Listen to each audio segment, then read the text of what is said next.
Hello and welcome to Centurions Corner.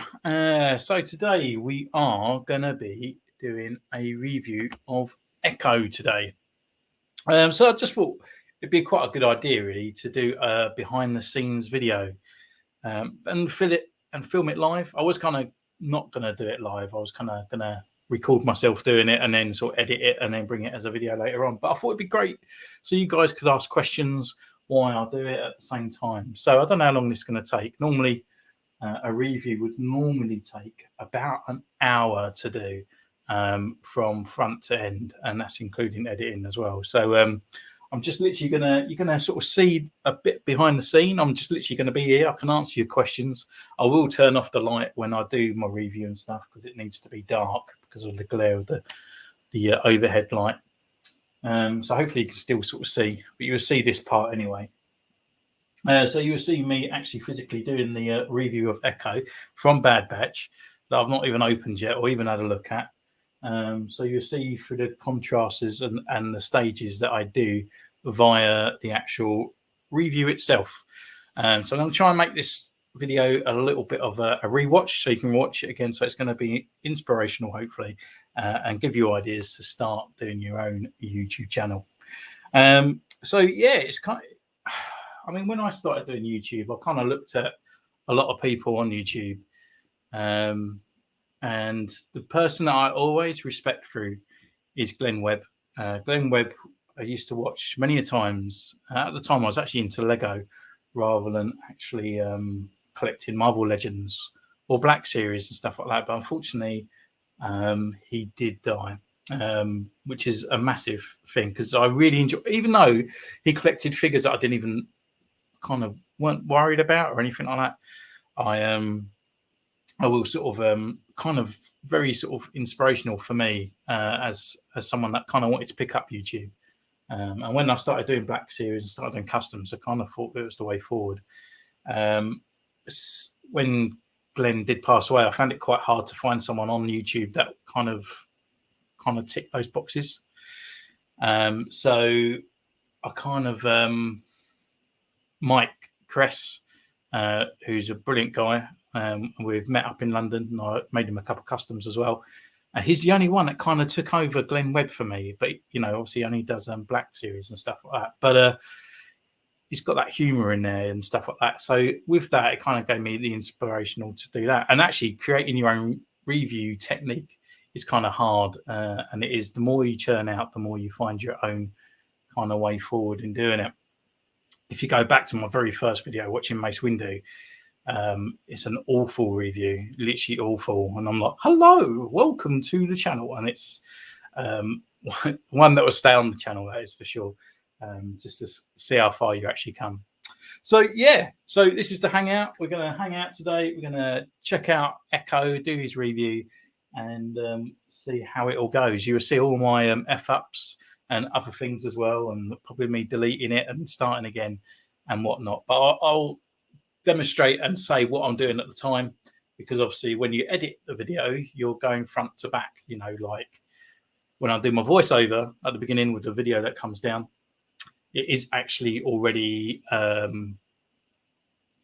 opened. I've already taken the picture, and then obviously we go into the review and it's back in the box. So you'll see all those kind of chips and changes and stuff as well as we go through. So yeah, let's welcome the guys. So Clip Films is here already. So welcome, mate. Welcome indeed. And also Psychotic Shark.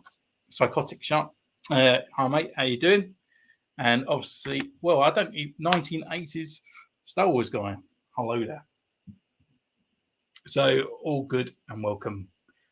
So yeah, it's just going to literally be a hangout. You can ask questions, you can ask techniques, you can ask about other customs, you can ask about other figures. We can literally just sit back, have a drink, and while I do these kind of review parts as well. So I'm kind of looking forward to opening up Echo, to be honest. It's been one of those figures. It's been a bit of a dry season for decent figures, I think, in my view. It just kind of looks a little bit more fun to play with rather than the others that we recently done, like the Client and stuff. He was a little bit boring. So Andy Bub, welcome. Who we got here?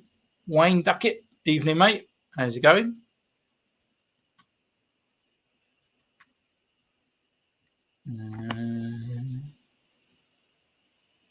Nice. Yeah, so from Commander Gree video. Oh my god! Well, actually, the first custom. Yeah, so you've literally been here right from the start then. So that was, I think. Do you know what? Actually, it's probably an anniversary. Actually, I think this is 3 years because I did start in the May for YouTube. So I think actually this is probably an anniversary. I think it's 3 years, pretty much to the day. To be honest, I think when I started doing YouTube videos. So if you started from then, well, congratulations! It's your 3 year anniversary on the channel. So I missed one up here. Clip films. You saw the new Kenobi trailer. I did.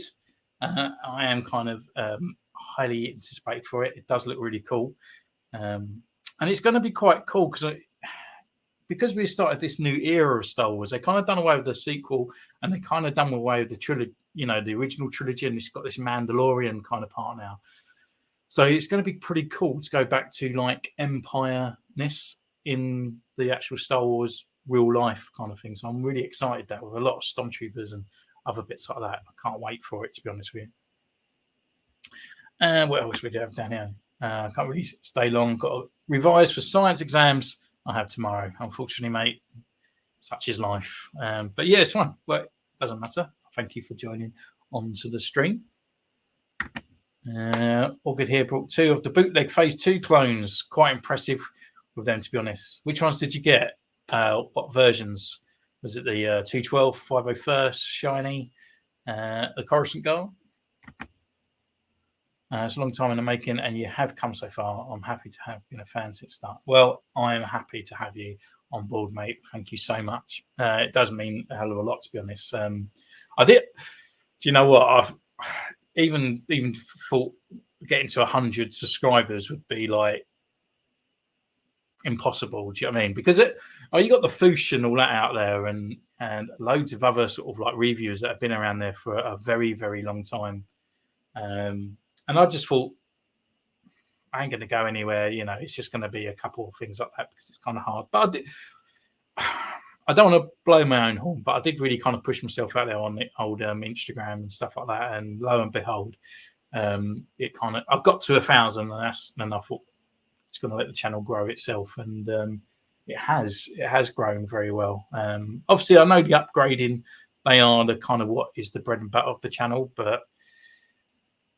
and I do a lot of reviews, but I've got to do the reviews to keep up to date and fresh with everyone else, because in America they'll get the things and all that, and obviously I'm just a normal guy, don't really make a massive thing on YouTube at all, so it's all out of my own pocket. So I've got to do it slowly and surely, and kind of do it wise. And when I kind of caught up with reviews, that's when I start doing my upgradings.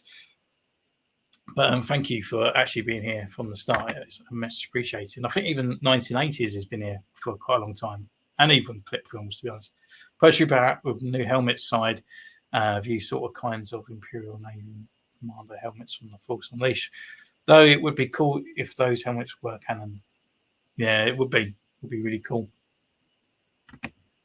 Just a plain reg Phase 2. Brilliant. Absolutely awesome figure, and I use it quite a lot in my Instagram pictures, to be honest. I did recently just put it back up. It's right on the top shelf, but yeah, I need to just put him back today because I was tidying up. Yeah, that one and the 501st, so impressed with. I would be impressed with the 212. It's a brilliant clone. It's as of the official figure, but the actual paintwork on the official figure is crap, which makes the bootleg crap. If they went their own way and done the 501st thing, it would be amazing. But unfortunately, it's the official one that actually lets it down because they're copying the official. If you want to do a Phase 2 troopers that are available at least in the UK, start for £24, including postage right now. Yeah. I mean, to be honest, I always get the bootleg ones rather than taking them off the shelf of other people, because I think later down the line they're just going to sort of be harder to get, and that's why probably why Hasbro and all that, but I buy bootlegs purely to paint them, and it doesn't affect the actual collectors. So I'm not going to go out there and go like, because a lot of people bought like Captain Rex. I mean, when I first started collecting Black Series, Captain Rex was £12 at the Entertainer, and oh my god, the custom people literally bought tons on Instagram, like mental, loads of them, loads. And for me, that was taken away from the collectors. So that's why I always just customize bootlegs, because it's not affecting anything. And it's kind of like out of my own pocket, and it's that it doesn't affect and taking that kind of thing out of other people. The female Inquisitor in the meeting shot, I thought was a Seven Sister of Barris, but it's not her. Yeah, I mean, I think they're not gonna put everything in the trailer. There's going to be twists, and there's going to be other things as well in there. So I look forward to it, to be honest. I think there's going to be some extra bits in there, so really looking forward to it. Okay. Yeah, I mean, literally, I'm reading your comment and I even put it up. Yeah, so with the plain ones, but yeah, the 501st, I know like they brought out the archive version of it, and I do prefer the original body of the actual clone trooper, but over time I've kind of enjoyed the new mold because the articulation and all that's a lot better. At first I was a bit like, oh, it doesn't really matter, but when it comes to the legs and stuff, it does matter, really does matter. So even though the 501st figure of the archive looks great just standing still, the 501st bootleg figure, brilliant, absolutely love it. And I, in a weird way, I would even put it in one of my top 5 figures for this year, and I know it's a bootleg. Sorry, Hasbro. Yeah, for customizing bootlegs, but if you want them only customizing, if you did the brow and the holster from when you stun droids, I plan on getting them mine. Yeah, by all means, yeah, go for it. Yeah, it is the brow. Are they not painted? I can't remember now. Did I paint mine? Oh, I can't even see it because I packed them away. Yeah, I think the red ones do need the black brow on it, don't they? So, yeah, that's it. I couldn't remember then. I think the only one that's ever come, none of them have come with a brow, have they? It's only the 501st bootleg. You can go and do Lally, getting tired. But yeah, it is cool. So, we've got any questions before I start? I'm going to start doing the first section of the video. So, my first section of the video just requires what I do all this on is actually on my own phone, and this is a Samsung S20. So it's a couple of years old now, so it's not completely up to date, but it's in enable 4K, and I do all my editing on there as well. And there's an app called Kine Master, Kine Master. £20 a year gives you a subscription fee where you can actually upload your videos into or up to 4K, but always do in 1080, because if you do 4K, you're literally waiting a whole day for YouTube to accept it. So yeah, clips. So Kenobi takes place after the Fallen Order and the Empire discontinued. Clone armor for Purge Troopers. Yeah, literally, it's going to be really cool. I can't wait for it. It's going to be amazing. Yeah, they don't paint them where they based on the animated appearance and the realistic body. Mace Windu's clone has the brow, but the only one I can think of. Yeah, it has a brow, but it's in the same color as the actual pattern, isn't it? It's not actually a black brow on there. It's painted for that because, yeah, the animated series did only have they didn't have the brow on there, but it just. I just don't know why they don't do it. It just makes it look better. It just looks a little bit more detailed. But for Hasbro, I suppose, in a massive way, that they don't actually put it on there because it's more money and more paint. So that's kind of it. All right, what else got in? I normally order 3 of each clones. How many band members? For the band members, I'll be getting 1. I'm not a massive overhaul collector in those kind of ways. I know you need 5 band members, but I'm not going out there to spend at least near enough £100 on the same figure. No. Maybe if they separated it a little bit later down the line, like bought one out and then a couple of waves down the line, done another one. And I know they're all the same, but maybe, I don't know, add a little bit of different paint to each one or something like that. But I guarantee, like this is me. Are they going to be popular? No. The reason why is because the original trilogy, unfortunately, just doesn't sell anymore. It's the Mandalorian and the Clone Wars stuff that sells. And that literally shows you by the fact where we have Ponda Baba, the Dr. Ezran, Princess Leia, Lando Calrissian. They're all peg warmers. They never, ever sell. And I put the band member into the same degree as Jar Jar Binks. And Jar Jar Binks, they brought out as the deluxe and also the Power of the Force figure at the same time. And now you can get those figures for almost like £14 or £10, to be honest, if you shop about.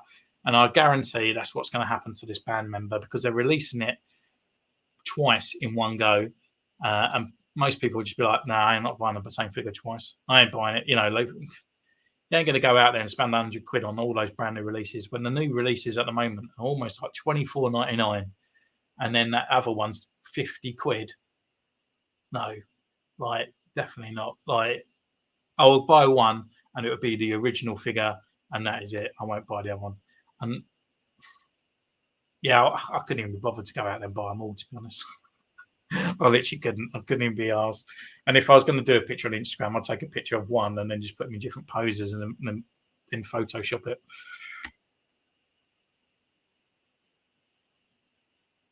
How many band members are you going to get, though? That is the question. I'm not going to remember. It's cash grab. But yeah.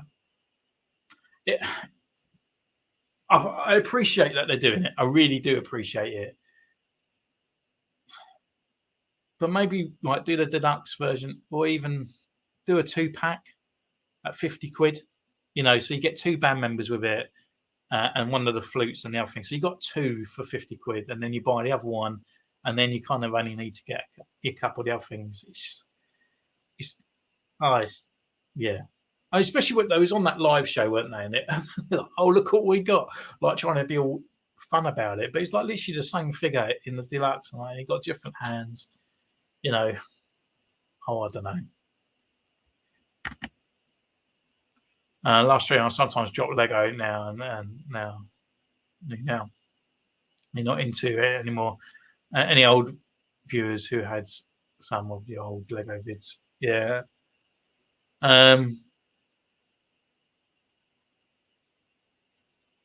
Yeah, I do. Do you know? I was actually looking at Lego today. Actually, I think it was like on offer. It was the Clone Wars Season 7 Ahsoka versus Darth Maul. It's £14, and I was kind of I'm in an iron whether to get it or not.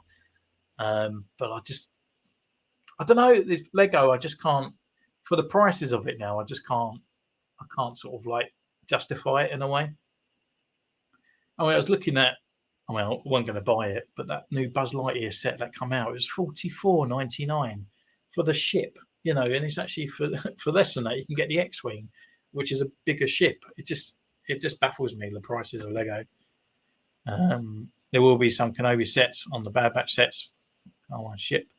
A pretty cool set. Yeah, I would imagine so. I mean, they're going to jump on that bandwagon, and that's going to be the next foreseeable future for Lego and Black Series is the Kenobi stuff. That's why they've probably not released anything, and they're all saying 23. So I'll guarantee around Christmas time there'll be some Kenobi figures and all that coming out, to be honest with you. But yeah, we're going to go back on. Don't forget, I hate saying this, don't forget to smash the thumbs up as well. Give it a good old like on the video. I really appreciate it, to be honest with you. And it helps out the channel immensely. Gets us a little bit more notice, to be honest. Well, good night, Wayne. Take care, mate, and hopefully I'll catch you up soon.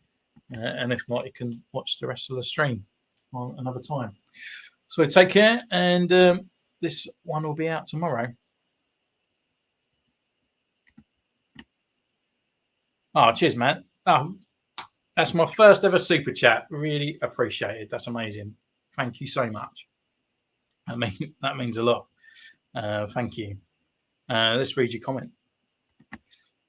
Was meant to do it a while ago but oh well. Keep on your amazing work. Your upgrade videos are amazing. Thank you so much, man. That is really appreciated. Really appreciated. And yeah, the upgrade videos will be coming along. And this bad batch boy, shall we say, Echo, will definitely be getting an upgrade.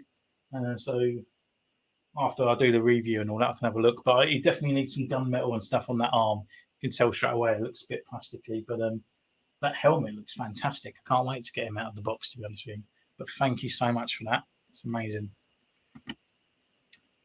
Hey, bud. All right, Brian, how are you? Hope you're well and enjoying yourself. So yeah, for the people that just joined, we're just literally going to do a bit of the review. I'm going to turn the lights off in a minute. So you'll see me do the initial parts of the review. So as I was saying, I only use my phone, which is a Samsung S20. It's capable of 4K and stuff like that. So literally, I just put in the video mode, and I go to video. I do use a filter on mine, but it's entirely up to you. But it just kind of brings down the light a little bit. Sometimes it makes them a little bit glary, but I do use a filter on my phone. Just got home from work. Well, welcome home, mate. Put your feet up, make yourself a cup of coffee, and enjoy the show. Have you got any customs that you're working on? I really like the Coruscant Guard / Shock Trooper, Jet Trooper, Shock Trooper, Jet Trooper. Yeah, really like that concept. It's pretty cool. I like the way because I think Imperial Lemon used to do it as well. The transitions of sort of like clone to stormtroopers and stuff, and I really like the markings and stuff. It's really quite a cool concept. You can have a really good old play, all that kind of thing. So I'll put my video over here. We'll put it in front, like so. Get you all nice and like that. I'm just going to turn the light off. I don't know how it's going to be. Hopefully, I've got the lights on. So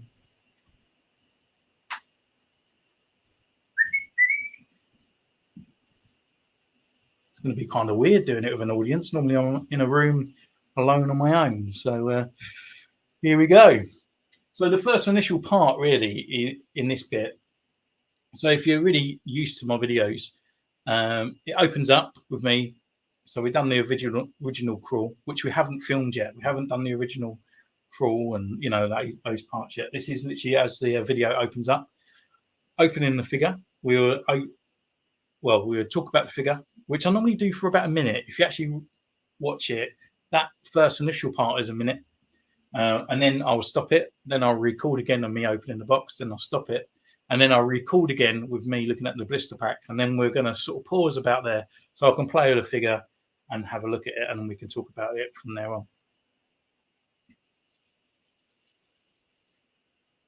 And there we go. Yeah. No, the results are really cool, mate. I really do like that kind of concept. I mean, it's really, really cool. I haven't really sort of done it or anything myself on that part, but if you look at Imperial Lemon on Instagram as well, and go down really low down, he done like Commander Gree, I think he done Commander Cody as a jet trooper as well. It was really, really nice, really cool. Right, so let's have a look at this. Let's go for it. You probably see me make all mistakes. Let's get this back on. 9. Hello and welcome to Centurion's Corner, and today we are going to be reviewing from Star Wars, The Bad Batch and the Black Series, Echo. Now this is our second Echo in the actual franchise, which is really, really cool, even though I don't think they've even done 5s yet, or old 5s. So here he is in his blister pack, or in the front of the box in the window. We've got his extra arm, his gun, and the figure himself with that really cool helmet. It's really cool. He does look a little bit like Picard as a Borg, unfortunately, but it's cool. So on the side here, we've got the picture of Echo on this side as well. He's number 11 in the actual franchise, and got the picture on the side here and his bio. And as we pull that around to the front, we've got him again. So, without further ado, let's crack this bad boy open.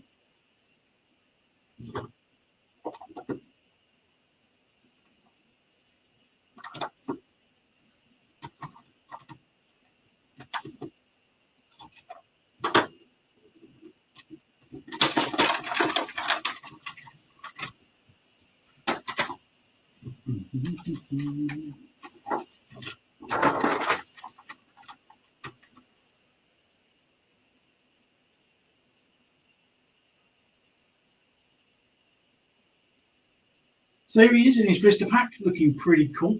There's no hidden accessories down here at all like that, but we have got his blaster, which I think was slightly a little bit sort of out of view on the thing there. Or it's so small that you couldn't even see it in the actual packaging. So we're just going to get him out for our first impressions.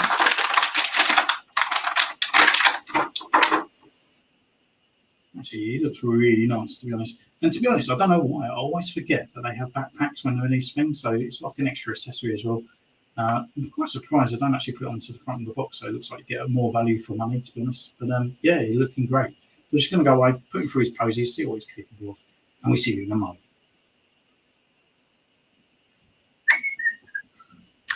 And there we go. That is literally the first part of the review. I'll put the light on so we can actually have a look through comments.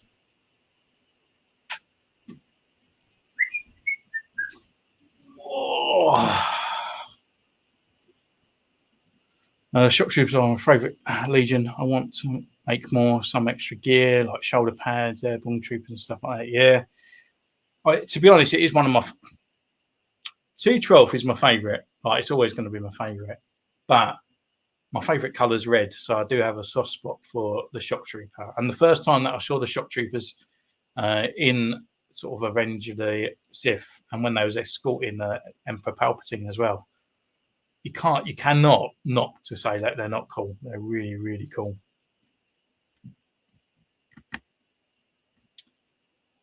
Sleeping Collectibles. Hello. How you doing, mate? Hope you are well. So has anyone got Echo yet? Are we still waiting for Echo? Seems pretty cool. So what I do here, I mean, I'm not going to sort of like do other sort of reviews and stuff like that, but I think sometimes a lot of reviewers, they grab them out of the box pretty quick and then they review it pretty quick as well. What I like doing is it's like game reviews. I mean, you're not going to get a game, play it for 5 minutes and then say, oh, it's really cool, but it's not that great, you know. For me, I like enjoying playing the figure and stuff. So in a minute, we will actually take the photos for this guy. And normally I do like the rotational thing as well and do the intro kind of crawl kind of photo as well before I even get into the review. So by the time I've done the review part of it is actually the last initial part of my actual reviewing.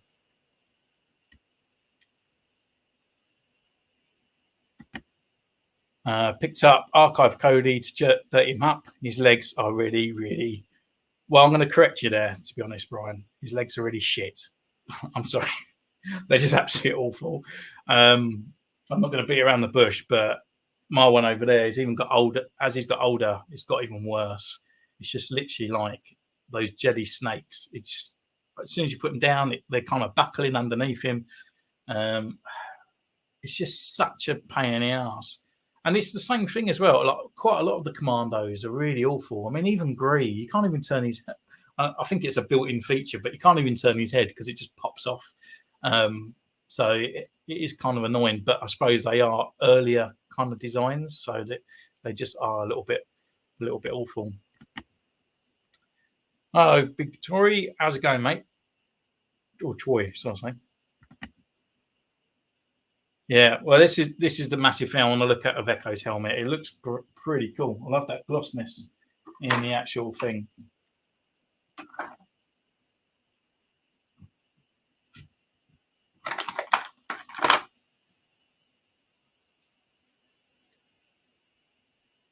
I'm looking at it though, and I'm not straight away. It needs an upgrade.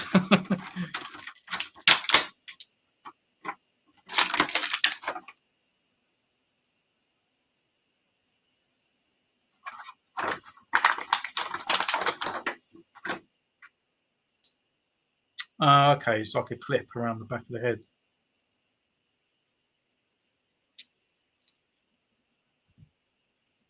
Oh, that helmet is amazing, isn't it? Looks well nice.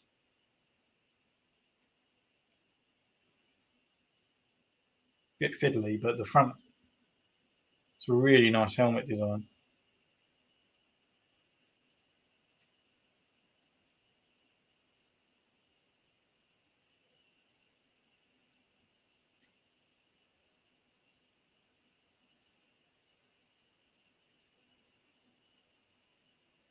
Bit fiddly though, isn't it? That, that Echo helmet is great. It certainly is. Just looking at it now, it looks amazing. I was going to comment about Akedo. He's one of my favourites, but you're right. They are shit. They are. It's literally. I get they doing the archives and stuff like that, but when they got things wrong with it, I mean, if they're paying money to sort out the head and stuff on the other ones, it's not a straight over swap. You know, they're actually putting new paint molds and stuff on it. Why couldn't they sort of like upgrade the legs? You know, they're all kind of figures that have been slightly upgraded from their floors from before. Because like buying, I mean, you got the double people out there that collect both, you know, archive and what. But yeah, it'd be nice if they actually upgraded the actual plastic on it. And I can't even think why, but it must be something with the plastic of it. It's just, you know, it's just awful. And I'm wondering if the first ever release was as bad. I guess it was. And the bottom of the back of Echo is a pet, so you can slip it over his robot headpiece. Yeah, I'm just doing that. I was kind of sort of trying to connect it together, but it's actually it sort of connects down a little bit lower than I thought, to be honest. That visor with that gloss, it looks really cool. It's really nice. So, just a shame about his like little weird hand thing. Really needs a bit of paint on it.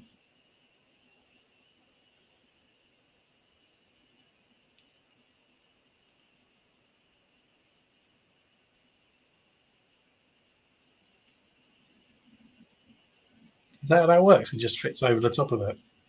I thought it'd be like a removable arm.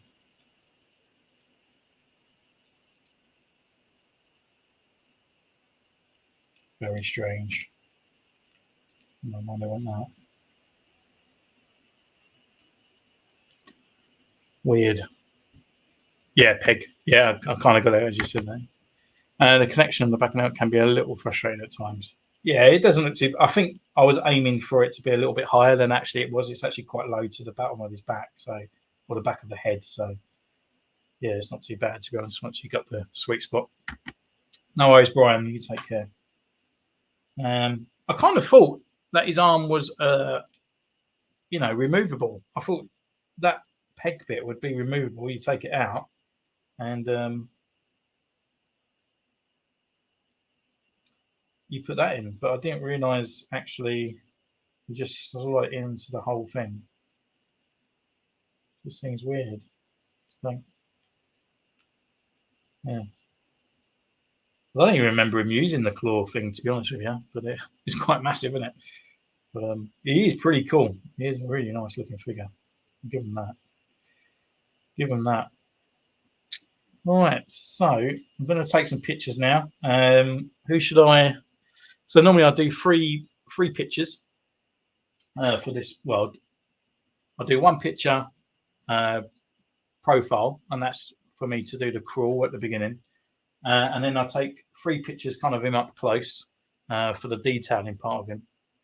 And then the other part as well, then I'll do the three pictures at the end where I have a little bit of fun and have a little bit of putting the figure into some sort of like different poses and stuff. So I will definitely be putting him with himself. And I guess the other one's going to have to be is the pictures with the other Bad Batch guys. So I'm literally going to turn around and go and pick them up.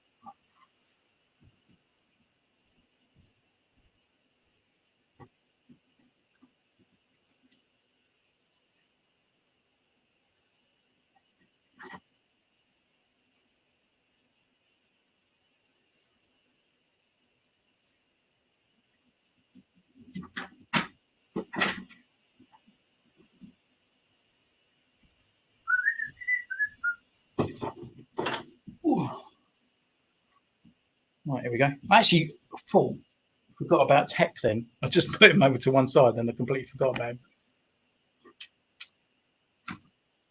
Are you planning on grabbing the entire Delta squad, and do you think they will do Scorch at the Bad Batch? Okay. Yeah, I think they will carry on doing him as a gaming greats. I think that's the only way. That's the way they're going to do it. Because otherwise, it look a bit weird having three of them, wouldn't it? And then not do the other one. I think if they do a Bad Batch one, we'll get Gregor in the same armor. I think if they do it, it'll be Gregor. But yeah, I'm definitely going to pick up all the squad. It does. Do you know what? It's past 9 o'clock. It does piss me off. The pricing of them, they're going up to about 30 quid for one of those figures now, and it's just because it's an exclusive or because of that, it doesn't warrant to be an extra money. If it's an exclusive, it should be priced at a discounted price because it's an exclusive to a store that should be offering them at a cheaper price, I think, in my opinion, rather than just a standard price. But it is a shame for the prices of it. But yes, I will pick them all up, and yes, they will all definitely be getting an upgrade each. I can guarantee that for sure. Because that boss, actually, I know a lot of people hate on the figure as well. I know a lot of people hate the actual initial design of it, but I kind of like it. I know it's not bulky. I know it's not the way it should technically be, which is kind of a lot of the Black Series figures, to be honest, when you really look into them. But once that Hunter one that come out, I thought it was really good. I thought it was a really good articulated body, and it was kind of like the way forward that they was going to go with it. I mean, it was no surprise that they would release this as the Republic Commando body. I even said it in my review that that's what they would do. So it was no surprise to me when they brought it out. So it didn't hurt as much as other people. And I know there's like people out there that make customs and stuff like that, but they are buying an actual figure for 20 quid. Then they're buying all these 3D extra parts that are extra detailed on top of that, putting it all in there and taking a lot of time and patience to paint them and stuff like that. That is not going to come at 20 quid. Well, £27 now for a figure. It just ain't going to happen, I mean, you look at these Bad Batch figures, they're just normal actual releases, and look how much paint is missing off them, especially like Tech. I mean, this whole arm wasn't even painted red. This was all white. We've had to add these extra lines on ourselves, so it just ain't going to happen. I got a Dark Trooper hallway set, and I did a live stream build 3 weeks ago. Got it into the hobby shop, 50 Aussie bucks. Does stink, but I've only got one set for the collection. Yeah, to be honest, I was kind of umming and ahhing about that set. To be honest, it does look quite nice. I really kind of want to. If I do get a Lego set, it will be that one. I like the Luke and I like the figures as well, the Dark Troopers and stuff as well. So if I did go and do it, then I would pick up that figure. Well, that's set, to be honest. I think the Claw and Echo can be split into, so it could be used as a cannon. Yeah, I just did that. I was kind of looking at that part because I pulled it out. I pulled off that part there. So, yeah, I suppose if you turn it around, it kind of looks like an old Tommy gun, like a grenade launcher, doesn't it? If you turn it that way around. It's a shame it just doesn't lock in. That's the thing. The other thing I like looking at it as well, I can't. The way what I put all this in the review as well is the paint application on the accessory is 10 times better than the actual sort of like figure's arm. The figure's arm just looks really horribly plastic. Just looks awful. Kind of even looks like a different figure entirely. Like someone sort of kit bashed it a bit like Sid from Toy Story. Like just like the grey plastic just doesn't seem to go with Echo at all. But with this one, with the nice silver applications on it and the gunmetal as well on the actual claw, if that was put on there, it'd look amazing.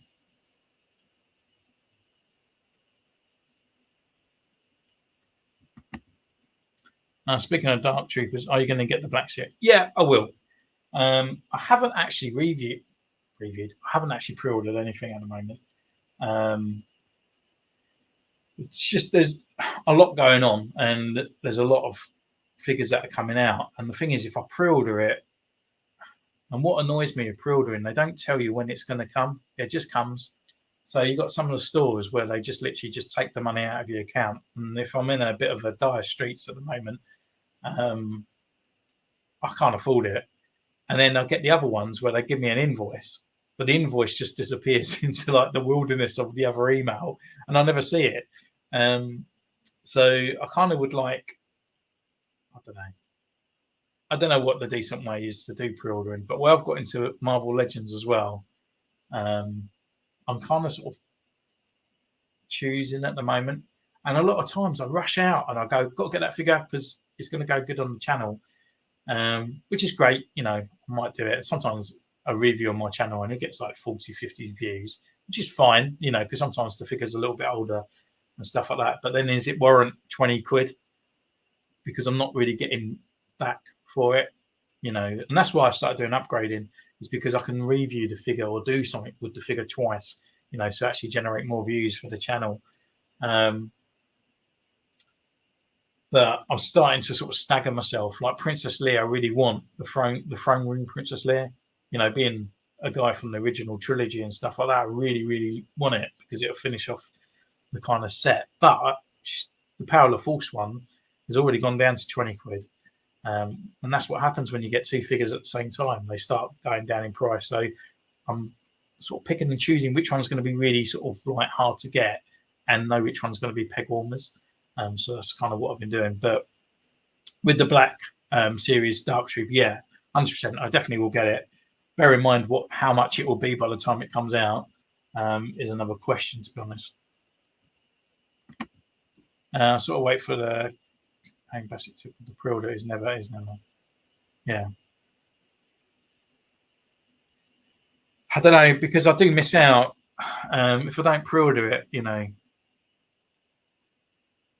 It's kind of weird because I sometimes a bit lazy. I just can't be asked to pre-order, and then I'm like, well, I wish I did pre-order it because I would have it by now and it'd be on the channel. Because I see other people they're doing it, and I'm like, oh, I would have been the first, you know. But sometimes, you know, you can't tell with anything really. I mean, what's just come out? I was Rhino for Marvel Legends, and it was literally like just come out straight away. And I was like, damn it, could have had that by now.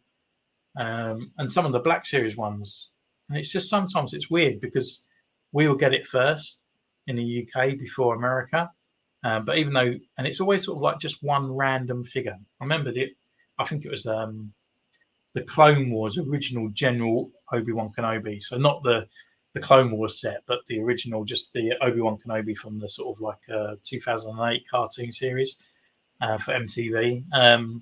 We got it in the UK like months way before the America, and actually I got quite a lot of views on it and stuff like that. But yeah, there's just a lot of things coming out, and the money of them are going up in price as well. Like, I want to pre-order George Lucas in Stormtrooper, not for the fact that it's George Lucas, and I just like the removable helmet feature and stuff like that. I just really want to have a look at it. But again, they're coming in at like 27 to 30 quid just for a blooming figure. It's like it just like there just doesn't seem to be an initial price point for Black Series at the moment. It used to be $19.99 or $24.99 or maybe $29.99 for a deluxe, but now it's like 34, 50, 23, 27. It's just like what like why is all these prices and all that everywhere, and they're just coming in at just random points.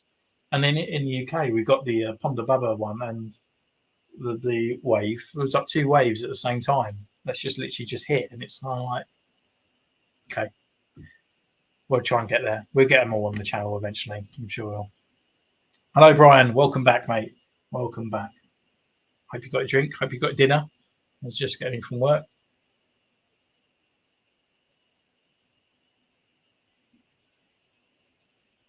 So just looking over the figure.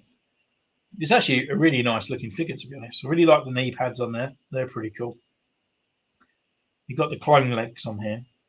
And then obviously we got the skirt. Is the skirt the same?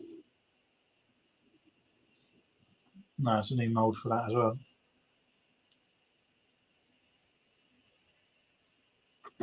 Really dig that ab section there. It's really cool.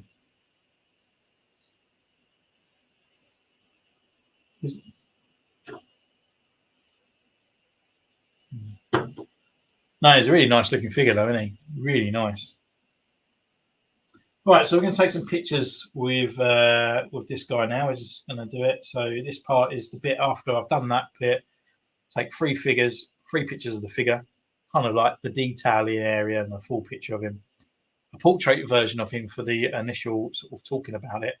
And then we'll take 3 pictures for the end of the review with kind of like the other Bad Batch members and kind of having a bit of fun with the figures as well. And just see really what kind of sort of poses you can do. And does he stand well as well? So I get all that kind of information as I'm sort of like sorting the figures out, rather than just getting out of box and doing his articulation. Because I've been doing a bit of looking at other people's YouTube channels, and I've just been watching the Ahsoka reviews. And a lot of people miss out on her butterfly joints. They just say, oh, yeah, she's got this kind of movement here. But Ahsoka's butterfly joints, they literally come right around the back. You know, they're really nice. And I'm quite surprised how many reviewers have not even sort of like mentioned them, to be honest. Like, you know, there has been times I've missed out on sort of butterfly joints and stuff like that. But crazy, absolutely crazy.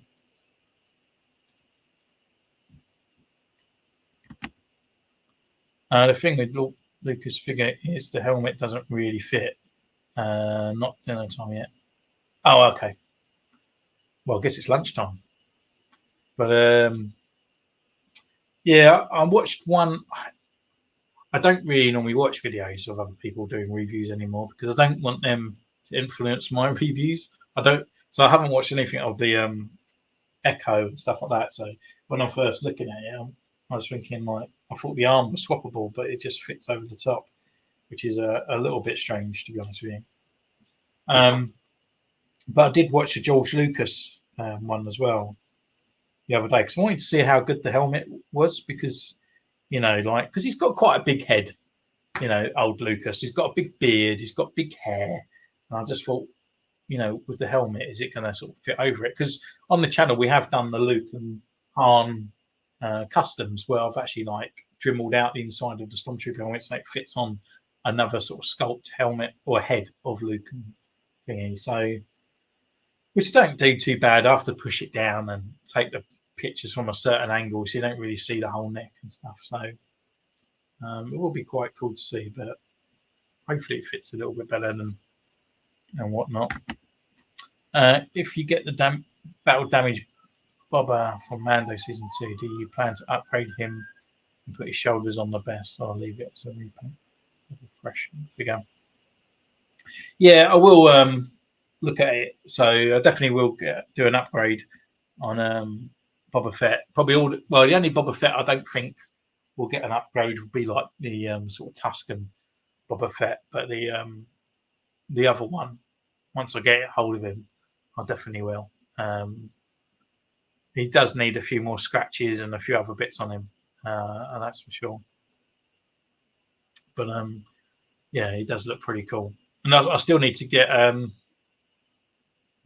Cobb Vanth as well, and he will need an upgrade as well.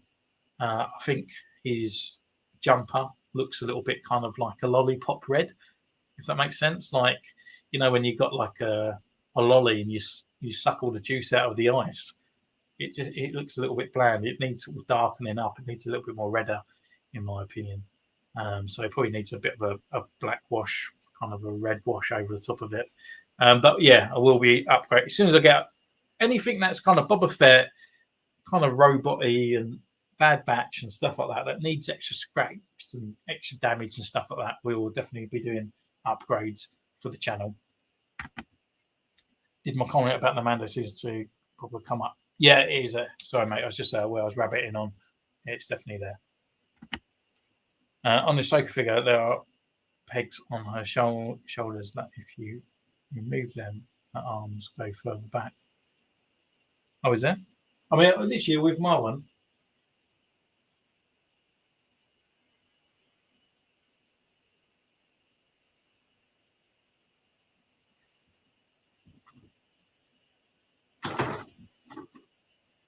I think she was around somewhere.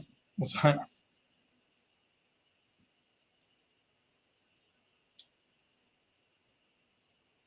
yeah, because the way I was doing it, so like bringing them right around, so like that, So there's a lot of people out there where they was just kind of like just sort of moving it like that, and I was just like, "What? She's got all this articulation in there. It literally comes right around. It kind of almost looks like her boob's going to fall out. That's the way it sort of comes around." But yeah, I mean, she's got loads of articulation there. It's like loads of it. It's brilliant. We've got that's your one. There we go. I don't have confirmation yet from Pruda, but I plan on giving him a wash. Yeah, he definitely needs it. That jumper just looks, I don't know, it just looks a bit wishy-washy. So, and I guarantee the back of him as well will need a sort of few extra damages. I mean, the armor, looked at it looked really damaged, didn't it? So Hasbro, as much as they do a bit of weathering, sometimes it's not all that great all over the figure. But he needs to be a bit more dirty. He needs a little bit kind of washed out. Yeah, like that. The articulation is just insane. It is amazing, absolutely amazing on that figure. It kind of almost looks like it's going to fall out, to be honest with you, but really good. Right, all Jedi's and all that should have it. It's funny. It's all from it's all Hasbro, isn't it? Where you got like a Black Series and they got butterfly joints. They're like, especially like the Hulk and all that. It comes right around here, and you can swing it right to the front. And then they go, "No, we've got butterfly joints now in Star Wars figures." "Oh yeah, have you?" And it's like, it's like a centimeter forward, because they put so much around on the front, you can't even do anything. So all the Jedi's always got their robes. Yeah, like they can move forward a little bit, but there's not really much on there that you can get. I think the best one of the Star Wars ones that kind of benefited from before with butterfly joints, I think, was the Obi-Wan Padawan. Look. Hello, Mr. B. How are you? How you doing, mate? Welcome aboard the station. The jetpack is silver as well. They did silver parts in white chocolate colour. Yeah. I always find that they do like things like that. It's always a bit naff. And I don't know what it is with Hasbro at the moment, but how many times have we had toys in the past that have backpacks, and why they're always like really loose and different mechanisms? I mean, all the other ones, they've all got like those big, large T's. This guy's only got this little thin peg that goes in the back. It still stays on there. But like Boba Fett, which is literally the main figure, will never ever be without his jetpack, and the jetpack just literally falls off like a limp biscuit, But that's why I always glue them in, because I'm never going to pose it without the thing. So I always glue their jetpacks in. Need their water. What we're talking about. So today we are I'm filming, currently doing Echo's review. So we're doing this one live as I'm doing it. So you kind of see a bit behind the scenes of me doing it, but also hanging out and talking as we go through it. So we're just having a bit of a chin wag, to be honest. So I know I haven't even done any sort of like updates or anything about the new figures and stuff like that. New figures haven't even sort of, to be honest, I think that's a little bit different for me. I can't go onto YouTube and say like, new figures from Black Series coming out. Don't they look amazing? But they don't, So it just, I can't even remember what they, it's the band members, wasn't it, and stuff like that. I just can't get excited over Black Series. And this is what I was saying to one of the guys the other day. Why they do the Black Series? They're all sitting around a table. Why release the band member and a few other ones that are a bit boring? Like they should start releasing, have a couple boring figures, but have some other figures that actually generate the wave to make them look pretty cool and stuff like that, So, and why they just sort of fixate about 3 or 4 in the Mandalorian season when actually they got all these. So when they could do a wave, they could do one from Return of the Jedi, one from A New Hope, one from Mandalorian, one from Clone Wars, one from Attack of the Clones. You know, they can do. They got loads and loads of things out there. So let's go back up here. So when did Amando season 2 impressed the figure in general? Well, Tusken armored is well engineered. Cool. Can't wait to get them, to be honest. The Death Watch Mandalorian's jetpack is super loose. Well, that's going to be another one with super glue in his back. That is for sure. Echo is a pretty cool figure. He is. He's really nice, actually. Kind of really digging him. I think he might even be one of the decent Bad Batches, to be honest. He looks really nice. Where you get the Death Watch Mando so soon. I think he's about in the UK somewhere as well. Saying here, I'm going to glue it in. Yeah, 100%. Hello, Darth Moore. Welcome, mate. Thank you so much. Yeah, I'm using StreamYard now. A lot of the other YouTubers use it, so I thought I'd give it a go. And when I have done YouTube before, YouTube's live thing is a bit naff, to be honest, and I always kind of lose connection and stuff with it. But this actually it works really nicely. So we have Adam Turvey. I think the Black Series things have been awful last year. Constantly just either clones or repainting Mando, and the mess the Rancor was. Yeah, it was a massive big thing, wasn't it? So HMV in limited stock now. I think can I order it tomorrow? Yes. I've actually pre-ordered for the first time from HMV. I pre-ordered the Rhino for Marvel Legends on there. I don't know how well they are for online and stuff like that, so we shall see. And another super chat. That is amazing. Thank you, mate. Absolutely brilliant. So wonderful watch guide. What's on the wrist? I'm having a cuppa and enjoying the stream. Today, mate, I have my Invicta 1953 Batman. So thank you so much for joining on that one. And thank you for the donation, mate. Really much appreciated. Really cool. Thank you. So, yeah, just going to literally take some pictures. Just chuck on some more questions. Have a little talk about yourself. I'm just going to put this guy in a few poses. I will turn the light off. I am here. You should still see me because I just did the other part of the review. Do need a drink. And what kind of cup are you having? And what's on your wrist as well, matey? HMV are limited stock now. But what did I have limited stock of?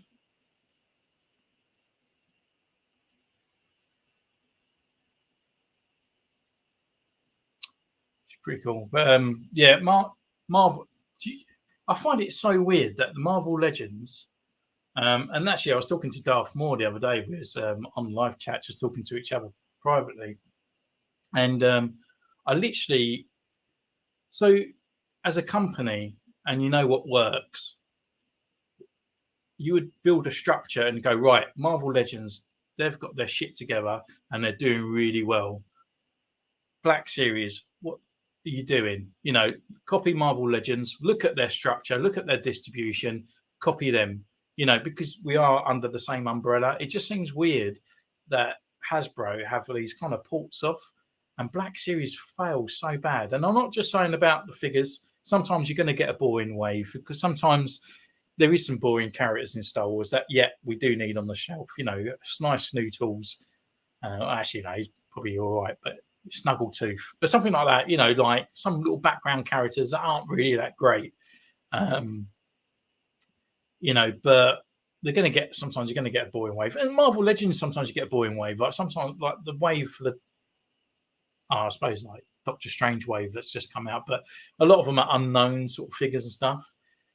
But they look great. They look really good. You get the builder figure and stuff and all that with it. It just, everything looks really, really cool. And then when it comes to the Black Series, it's like the same price. You get less. And stuff like that. I mean, that Captain America I bought was like £30. He got all these extra accessories, everything with it. He looked flipping amazing. And you know, for £30, we get like Boba Fett with a jetpack, and it's kind of like, well, it's not a deluxe, is it? A jetpack is bloody Boba Fett. You know, it's not an extra accessory with him and stuff like that. It's really annoying. So we got up here. Oh, the Death Watch Mando, have they? I can't afford it at the moment. But if I did, I'd definitely put on the channel, and I will be doing an upgrade as soon as I get him. He's one I definitely want. Ponda Bubba and Dr. Ezrin as well are the ones I want next, to be honest. Psycho Turtle Save the Ocean Manta dial on the wrist. New Victor is sick, man. Yeah, brilliant. It's a nice watch you got on as well, mate. But this one, it hasn't left my wrist all week, to be honest with you. Sleeping Collectibles, hey dude. TVC is doing better also. Yeah. And that's another thing as well. I mean, I collected 3.75 a long time ago. Well, it's probably before Black Series existed. I did all the Clone Wars. I collected them. And a few other ones. I always had loads of Stormtroopers as well. I had a Stormtrooper pack that was from a graphic novel guy with a bald head. It wasn't me. But there was a few other ones and all that in there. And I had loads of them. I had loads of those things. I still got a few down here. But the Black Series for me was just kind of nice. I wanted to the reason why I started Black Series because the customs of the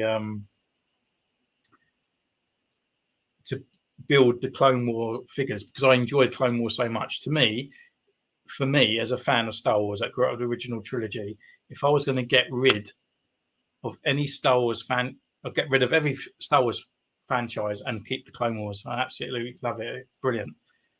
So I would lose all the movies and just keep the Clone Wars. So I wanted to initiate him over into the 6-inch, and that's why I started custom, and that's what kind of brought me onto YouTube as well. So, guys, this is a mental. Thank you so much. HMA, good order online. I've got the Throne Room Bubba from them. He arrived within a week. Ordering for the new figures. And thank you again. Thank you for the super chat, man. That's really appreciated. Really cool. So thank you.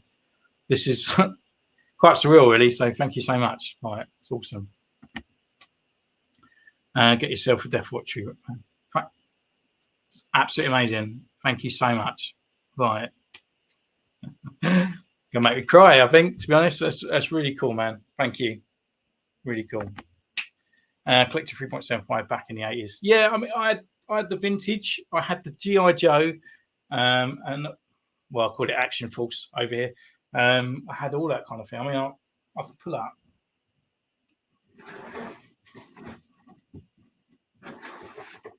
Oh, I haven't got much left because I started selling it all. I just, I got the Clone Wars kind of ones here. I did sell loads of clones way back when I was first starting the Black Series. So you got like the Shock Trooper.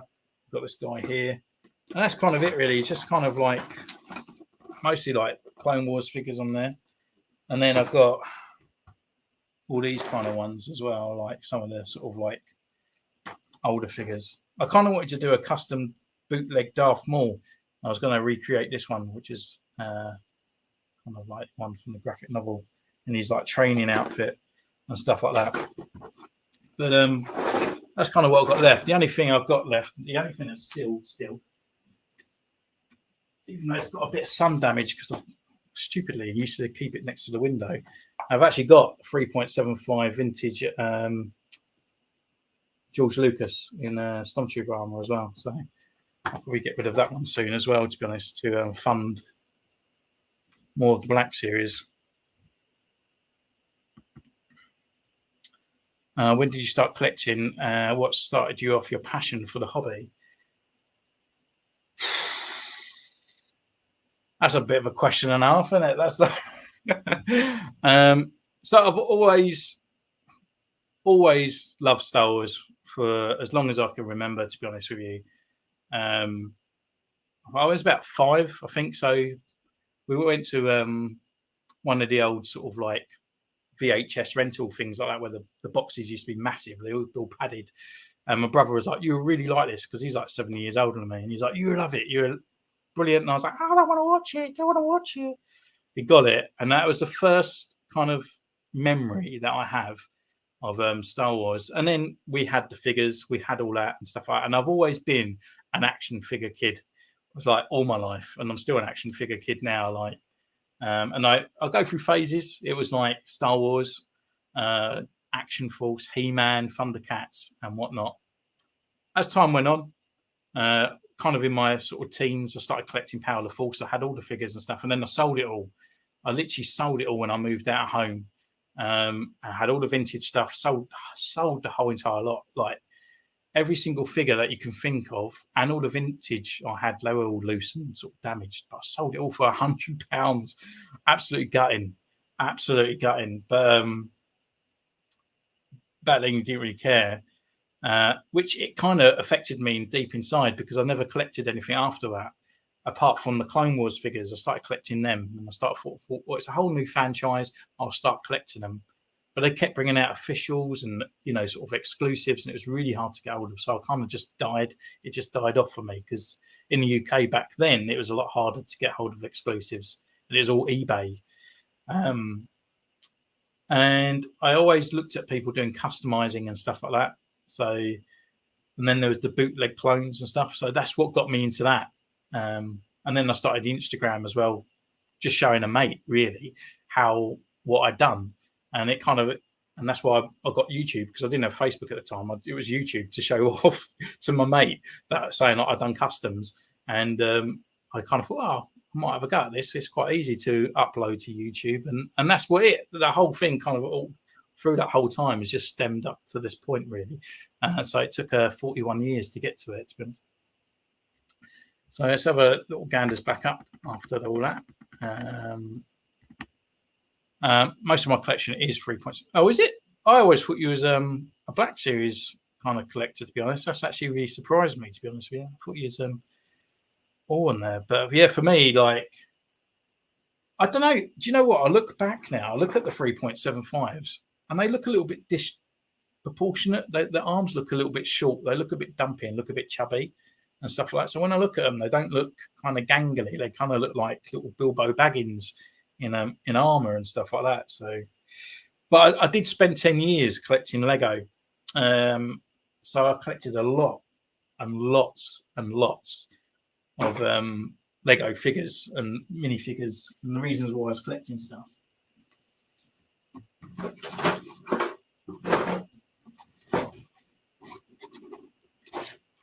And I have all my Star Wars stuff underneath the desk, purely for my Instagram and stuff like that. But this box, like, so it's that deep up to there. And they're all Star Wars figures. Some I got some Mandalorian ones in here, and I got the Bad Batch ones as well, which were like knockoffs. But mainly, most of them, I never really went out of my way to buy the knockoff Star Wars stuff. The knockoff stuff I used to get was the Marvel, because you didn't get a lot of that. But with the Star Wars ones, yeah, I just literally all of it was all the real ones. So all the Clone Wars with the funny faces and stuff like that. I've even got, I think I've got Raven in here as well. So, which I've got to be sort of thing, because I think he retails about £100 on eBay. So you've got to be careful those ones. So many amazing Clone Wars characters we're yet to get. Has to use the excuse that they can't get a figure out until 18 months and it's on screen. Clone Wars has been out for over 10. Yeah, I didn't get that, to be honest, especially when most of the stuff that they bring out is actually like repaints and stuff as well. It just absolutely baffles me at all. But and it was just kind of like, I mean, I put on my Instagram and a lot of people said, like, it's a clone, brilliant. But who actually asked for the 187th Clone Battalion Clone Trooper, in that colour? I can't even remember him in Clone Wars Season 7, to be honest. There's so many clones out there. There's so many commanders that could easily be done. Locke, Keeley, why have we not got Grey yet? And why have we not even got an official Hauser? I mean, it baffles me, because like the guys are saying, like the TVC as well, and you said before, they're actually doing better. Like, they're releasing clones and they're more on top of it, what they want. Black Series, they bring out a couple that go with the actual kind of like show, and then it kind of gets forgotten about, So, and especially clones, I mean, how easy is that? So easy to do. And why have we not got Jesse? And why have we not got Fives yet? Fives, I mean, literally Fives had his own story arc for, was it Series 7 or 6 and stuff like that, or whatever before, or was it 5? Well, it probably would be 5. But Yeah, had his old series arc, and it's still not even got through on that part, which is completely baffling. So we still go down here. Nice collection on here. Oh, you guys have been busy. I've got 300 power of Force figures at a bunch of clothing. Nice. Yeah, I love the power of Force. It's got such a novelty value to it to me. I remember going out there and I had all the different types. There was one set I really thought was amazing, and it was Darth Vader in this sort of like his meditation chamber. And then I had like Luke, and he was inside Tatooine planet and stuff like that. Or there was like a TIE fighter kind of sort of seat cockpit thing. I had loads of it. Had the Rancor, had everything. Just sold it all for 100 quid. What an idiot. I've got a few ships. Nice. It's a shame with the Power of the Force ships as well, didn't they? They released the original Kenner line figures. So when the Power of the Force people come out, they couldn't even sit in it because they're like so too beefy. Be back in a minute. No worries, matey. Take care. Unfortunately, we do not have any of the originals. Fair enough. A wonderful watch tour. Yep, potential room tour. And man, again, another super chat. Thank you so much. Thank you. Just like this is amazing. Potential room tour place looks sick as dude. To be honest, this is the coolest part of the room. If you saw it from this side, it looks like a bomb's gone off. I mean, I don't know if you all know, but I do live on my own. It's like only a 1-bedroom flat and stuff like that. So this side is all pretty cool. I've got quite a big master room, so it is literally Centurion's corner because the other side's my bedroom. And this bit here, what you're on, is actually an ironing board because you can actually level it up and down. And an ironing board makes a really cool lives kind of quick table because you can higher it and lower it down. So yeah, it's this side is the cool part, and this side not so cool, to be honest with you. But I will be doing a collection video for you very soon. I do need to get another cabinet on this side because it's just one of those sort of garage units and stuff on here. And most of my figures, like my Marvel Legends, can't even pick it up. Look, it's all in a box. It's all in there, which is really shameful. But because I do Instagram so much as well, and doing all the different pages as well, I go back and forth. Quite a lot. So I'm not knocking the figures down a hell of a lot. So it is a bit of a pain in the arse. So I do keep them in the box now and again. But I really need to do a room tour because I haven't done one in a year and a half, I think. It's been a long time. I have all the figures and weapons from when I was a kid. Oh, nice. Well, actually, like the figures themselves, the guns, or did you have the kind of cosplay stuff as well? Which you can have cosplay because we are stormtroopers. When I've been collecting for a long time, once the Black Series started, I switched, and now I only collect. Okay, that makes sense. Yeah. I can't believe, the Black Series itself has been going on, 2013? And I was a bit late, to be honest. I was 2019, I started March. And that my first ever Black Series figure was Captain Rex. Because he was just kind of cool. He was just really nice. He was just really good looking. Because I was looking at Black Series originally when they first come out, and I was like, oh, wow, like really cool good figures, And when I looked at it, I was like, they still look like toys. The faces look goddamn awful. And that's what put me off. But Captain Rex with that new face technology, like printing on there, that blew me away. I was like, and in the entertainer over here was like 8-10 quid. I was like, yeah, I'm going to get that. I'm just going to have a look at it. And that one inspired me then to buy the bootlegs to start making the Clone Wars figures, recreating them. And you know me, my favourite kind of line is the Phase 1 as well. So that's what kind of got me started on it. I watched a lot of the custom videos if you gave a lot of confidence in customize. No, it's cool. And I did exactly the same thing. And that's kind of why I released the channel. Stigma Customs, now who's Bounty Hunt Killer Customs on thingy. like he kind of messages me and stuff saying, oh, well done. I used to look up to him and look at his customs on there, and it was the ones that kind of inspired me. I used to watch people, and that's how I learn. I watch people, see what they're using, and then I will bring it on there. But what you kind of find on YouTube is that there's a lot of people that are doing the customs, and they go like, "This is a custom that I've made, and this is a detailing on there, and that's it."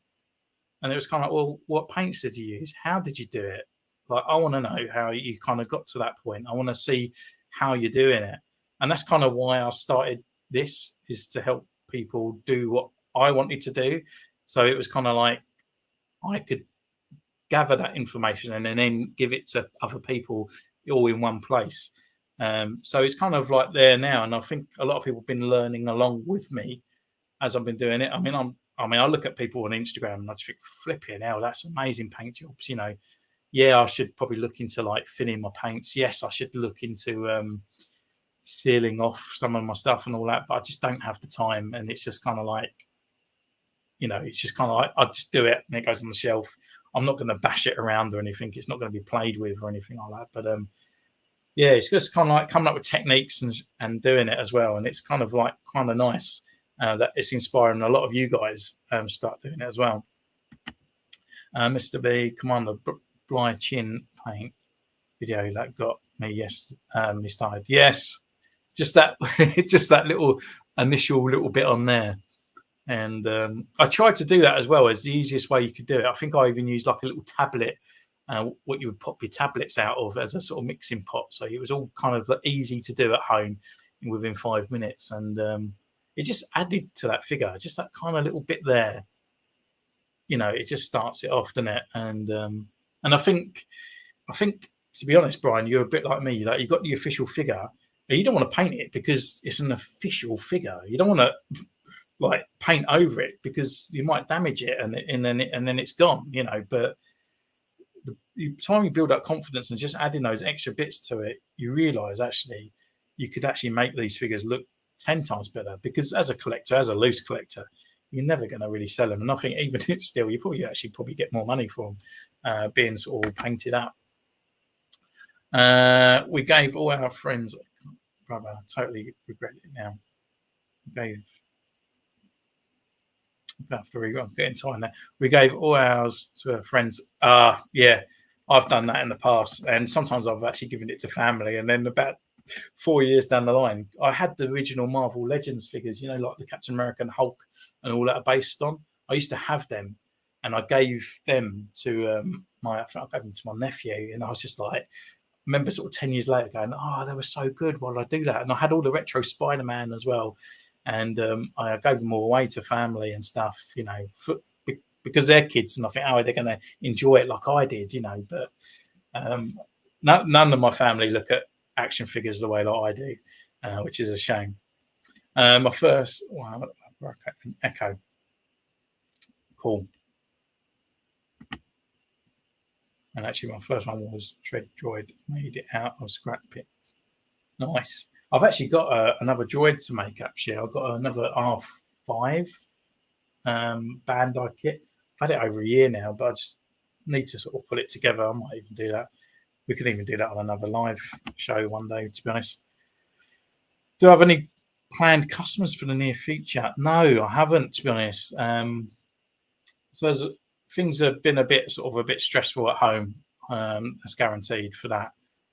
So sort of spending an extra 20 quid on a custom, and then Black Series figures, it's, you know, like official ones, and it's kind of like I can get a custom at any time, and if I don't get this, it might go up in price and I won't get it and stuff. So sometimes it's a little bit hard to sort of justify if I'm getting a custom. I haven't done a custom.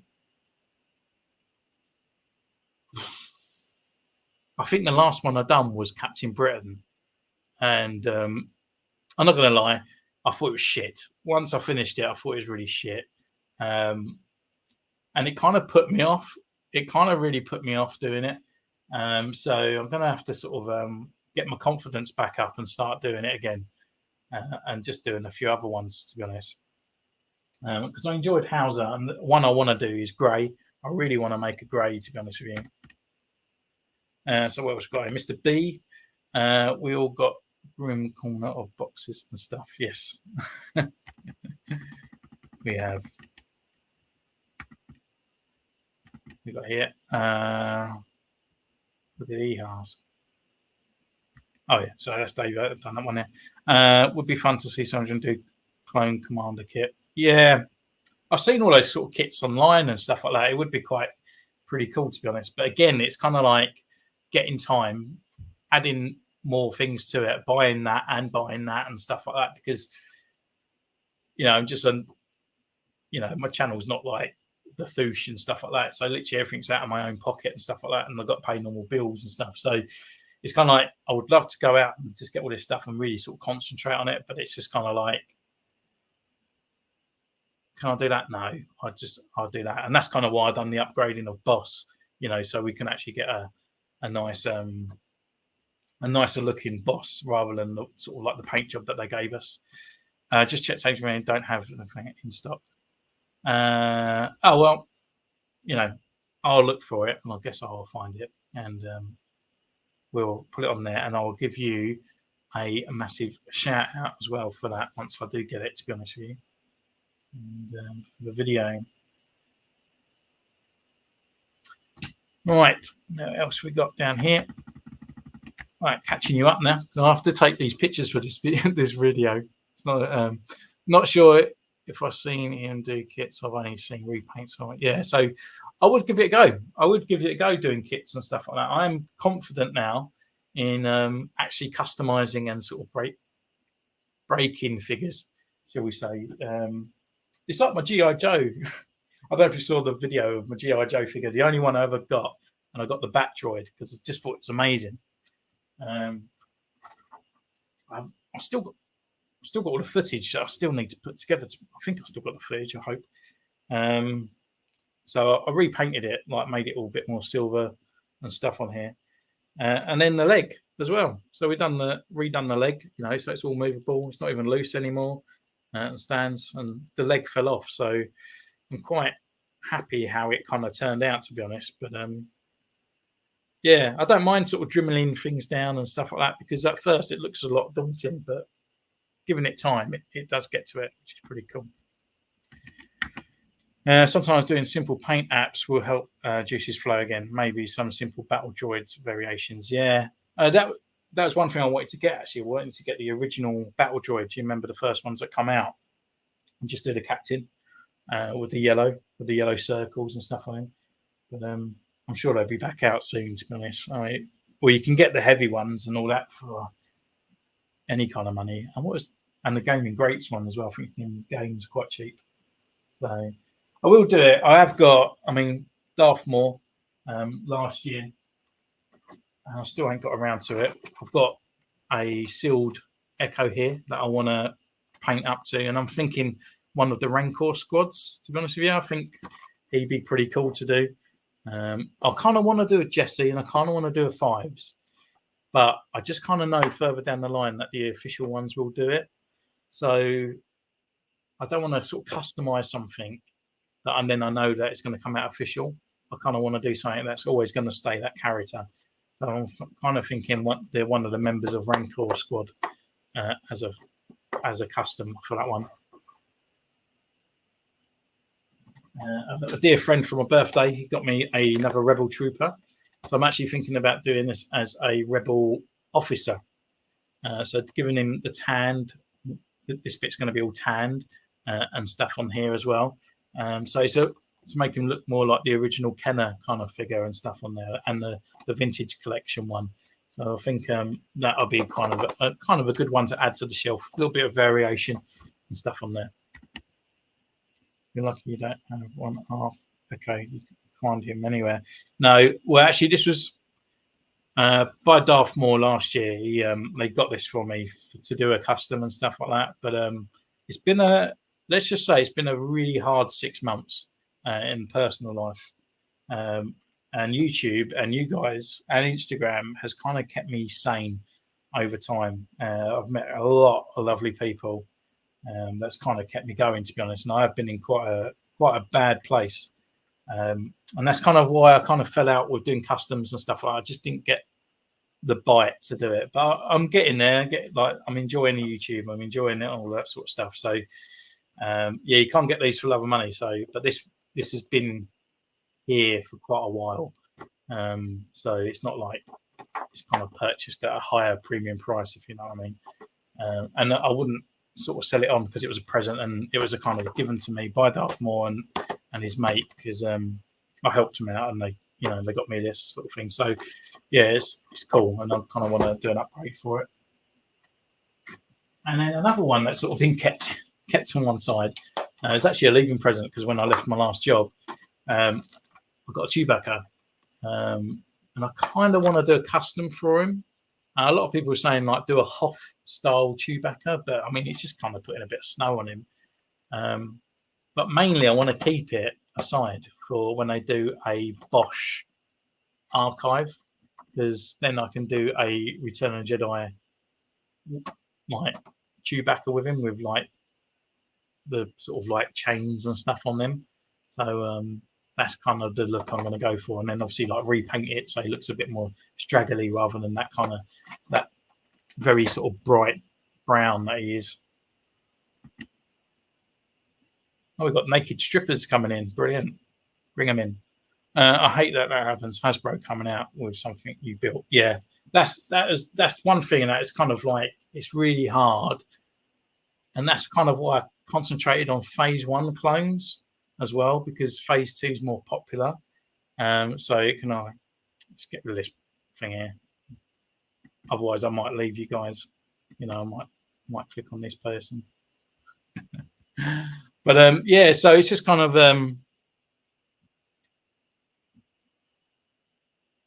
yeah, it does sort of.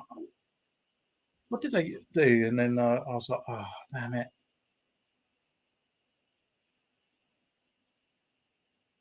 Oh, I can't remember what it was now. But I did do one, and I was like, and then they brought out an official, and I was just like, then I had to repaint the clone. I can't remember what it was now. Oh, I think it was the 332nd clone. It was a clone one with the removable helmet, because I used the Captain Rex. I had a spare Captain Rex from back in the day, which I mutilated like stupidly. But then I didn't think that things like that would be costing them much as time went on, because I was a new collector. And yeah, and then I changed it to. I think I turned it into something completely different. I think it even it turned into one of the crossover ones, like Batman or something like that. I changed it to eventually. Yeah, there. Starts sweet. Okay, so hard to come by unless you're going to burn your cash for them by Trooper. Yeah, I definitely. I have got someone. They've actually held it aside for me, the Embara Trooper. So that will come into the channel very soon, to be honest. And look forward to that one. It does look really cool. I was kind of a bit off by it, because at first it looked a bit too glossy and stuff. But when I've seen people put pictures on Instagram and all that, it looks really cool. Honda and Doc. To be honest, I did mine better. It's more accurate. Yeah. Yeah. I will get them. I almost done a Ponda, because I had a spare Luke Yavin body. So I almost did that. And it's kind of weird that they've done that themselves anyway. Troll alert. Troll has gone, unfortunately. There's going to be no nudies on here. Well, unless I carry on drinking, then you never know. Yeah, I've been hit with those bots. Yeah, I guess I need one of those people to keep tabs on the chat, to be honest. Probably looks like a troll too. Most definite, I guarantee that. Speaking of clones, the Phase 2 popular, but Hasbro announced one nobody wanted. Yeah. That's what I said on my Instagram. I was just kind of like, who asked for this? I mean, it looks awful. It's just, I was talking to I don't know if you're still in the chat. I was talking to Darth Moore the other day, and I think where they don't put the paint applications on the clone trooper properly, it always looks kind of. I know it's cartoony, and I know they're going Black Series and stuff, but okay, so people say that the Clone Wars is slightly different, so they're gonna not do the paint applications that way. Then explain this guy why he's got a black brow and stuff. Does he appear in anything else apart from Clone Wars? No, but look how detailed and brilliant this guy is.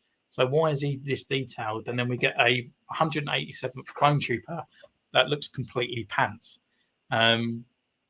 But the way that they kind of paint them and the way that they look a little bit bubbly and then they look a little bit toy, because in a way, when they look at those boxes and they haven't got a black brow, they haven't got dirt, they haven't got all this kind of thing, they actually look like those toy boxes from that Disney sell. And in the way I was explaining it, it kind of looks like a Fortnite figure. Like if Fortnite done Star Wars characters, which they do, and they produce toys of that figure, that's what, to me, the clone trooper looks like. In moderate, they have the power to remove spam messages and stuff. Yeah, that's kind of what I need, to be honest. I need to do auditions for it, I guess. Really enjoying the custom videos. Keep up. And here he is. We were talking about you earlier, mate. So thank you for joining the stream. I was talking to saying how I looked up to you before I started YouTube, looking at your customs and stuff like that. So I really appreciate that you have joined the channel. And the Burrow chair is really nice. Needs soft, good, calm. No hinders the articulation, but still a good figure. Can Hasbro please give us trigger hands for dual wielding? Well, they do. This is what annoys me. They do that for certain figures. There is figures out there that have dual wield fingers, but they never do it for the clones. Why they can't just? Well, sorry, Coca-Cola's just literally come up. Why they can't get the right hand and then just 3D scan it and flip it for the other hand? It's beyond me. So just get your Stanley knife, mate, and then train down that trigger finger, and then just bring it out yourself to give your own trigger finger for it.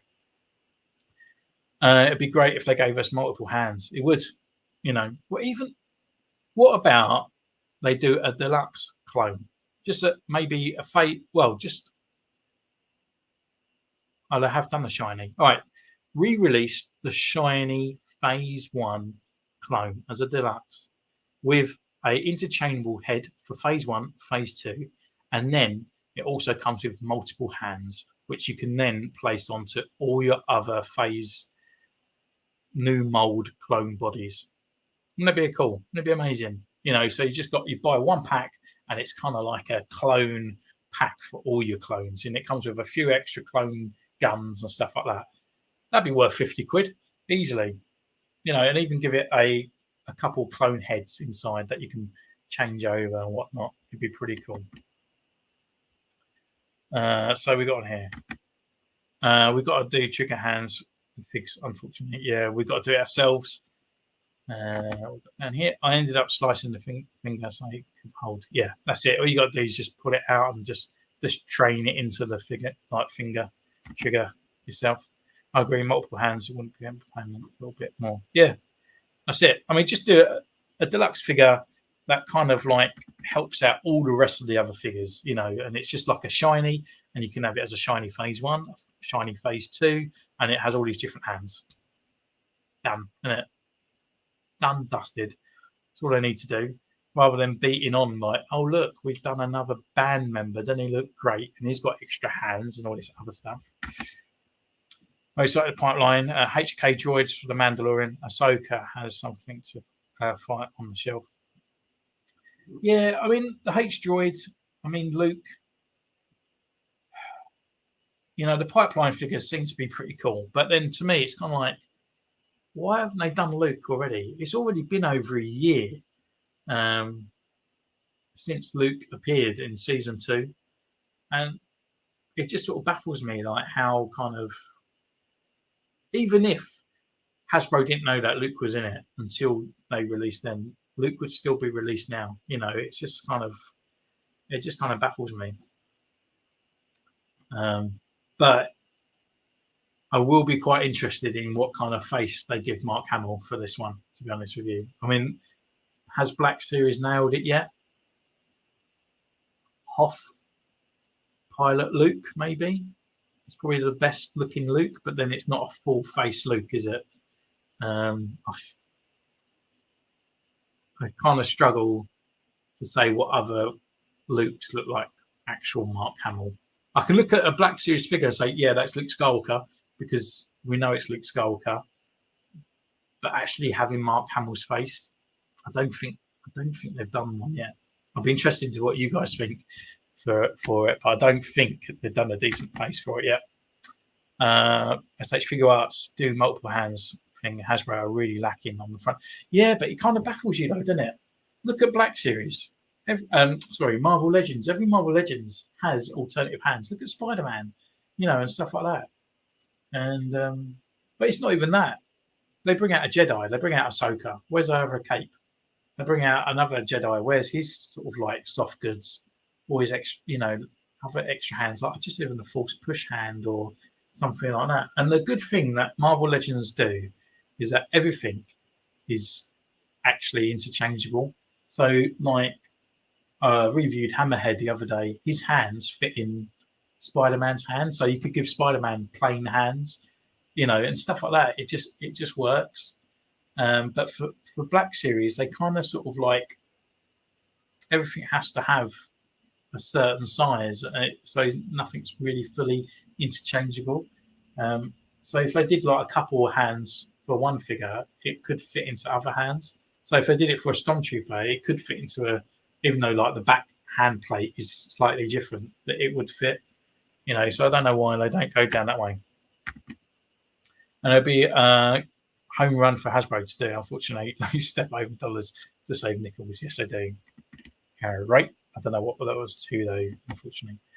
Figure Arts on a different level compared to Hasbro for the price. Well, pretty much worth it. Yeah. I mean, the prices are sort of thing like that, but the stuff that you get with it and the detailing of the figure, it is kind of there, isn't it? They have got it right. But then Hasbro seems to be sort of like, I wonder how much we can stretch this to, because now and it's just kind of weird because it was like $19.99 for a figure for a long, long time. Then a wave come out and it was 21. The second wave that came out was 22, and then the third wave after that was $23.99. And it's kind of like you can't just bring it up a quid, to get to the doing it for an extra $5 each one, And by the time you buy a wave, that's a figure and a bit, isn't it? It's just ridiculous, the pricing of it. NECA, psychotic. Also psychotic. Yeah. I just find in NECA figures, they look really cool. They look great, but the articulation, they do sort of suck on now and again. Not everything is fantastic from NECA, but it looks great. Everything looks great from NECA, but sometimes I do think it's a bit desired. The Dagobah Luke. Yeah. I would say he's pretty cool. The only thing I would say is like his head's slightly a little bit too small. But then saying that, it does really suit the figure. But I mean, I'd done a custom. I took off Bespin head because I thought that was awful. Awful, that head. It looked like Barry Manilow. It just looked really bad. So I took that head off and actually put a Dagobah head on my Yavin Luke. And it looks 10 times better. Yeah, in the face wise, yeah. I agree, Ryan. All Jedis should come with a robe, 100%. I just don't know why they don't, to be honest with you. Like, they come with the lightsaber, and the lightsaber is guaranteed to be done 20 million times over and on. It's like Kylo Ren, Kmart exclusive, the 2000, the snow base. We used to have a Force push hand, and it could have been swapped. Yeah. I don't, and that's what I mean. Like, why do they not make things where it's just easily interchangeable? It just baffles me. And as I said, from the same umbrella, you have Hasbro and you have Black Series. And when you collect both, when you look at both and you collect both, it's two different companies, like completely. I just don't know how. It does baffle me. DC Universe are standing strong at 19. They are. I do think $19.99 for the multiverse stuff.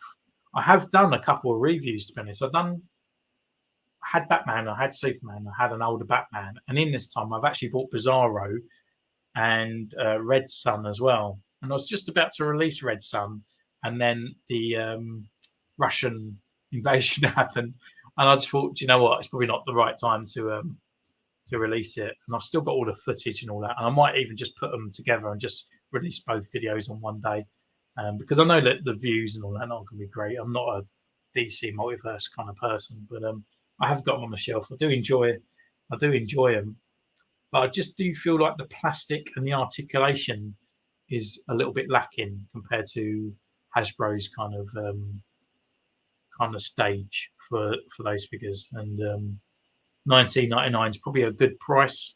I haven't actually paid over $14.99 for those figures.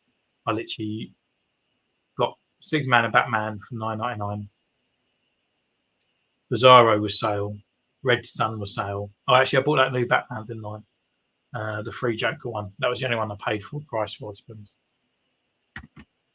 I like the Hoff Snowspeeder Luke, but only with the helmet on. Yeah. But without it, he does look a bit weird. Yeah. When the helmet's on, sounds when most of it's all missing. It's the mouth part. It really looks like Mark Hamill. But when you take it off, yeah, with those earbuds and stuff like that, definite. Yeah, I think my favourite Luke though, out of everything, and I have used the head numerous and countless times, is the Yavin Luke. As an all-round figure, I think Yavin Luke was probably the better one, and with the head as well. For making Echo, you discussed literally anything, also possible instead of to pose him with. Yeah, well, I've got the Bad Batch guys here to pose him with. That'll be the main ones really that I'm going to pose him with. I have got, because I did the picture from Instagram the other day, I've got my Hauser here as well, so I can do that with him. I'm still surprised that Hasbro haven't done, to be honest. I mean, it's literally like the Coruscant Guard, swap the pauldron around the other side and away you go. But, you know, it's a little bit too easy, isn't it? So, crush the like button for Centurions Army. Yeah, guys, press the like, subscribe, bing, bing, bing. No, I've actually really enjoyed tonight. It's been really good. I've done a couple of lives, and sometimes, you know, you go onto a live show and you're a bit like, oh, what do I do? What do I talk about? You know, especially when you get quiet times as well. But I love to talk. I love talking about things. I love sort of like letting you guys kind of in, and anything you kind of want to know, or if you want to be inspired or do other stuff. And that's kind of why I started YouTube, is to say to other people, it's quite easy to do. If I can do it, you know, anyone can kind of do it, to be honest. So it is good fun, especially when you have your lonely nights. So I'm going to take some pictures now. I'm going to turn the lights off. If you want to ask more questions, just ask away. That is all fine. But I'll take some pictures and put these into the things. And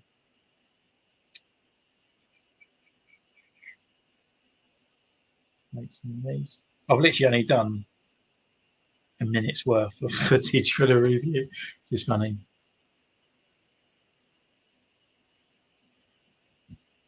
All right. I'll answer this one before I go.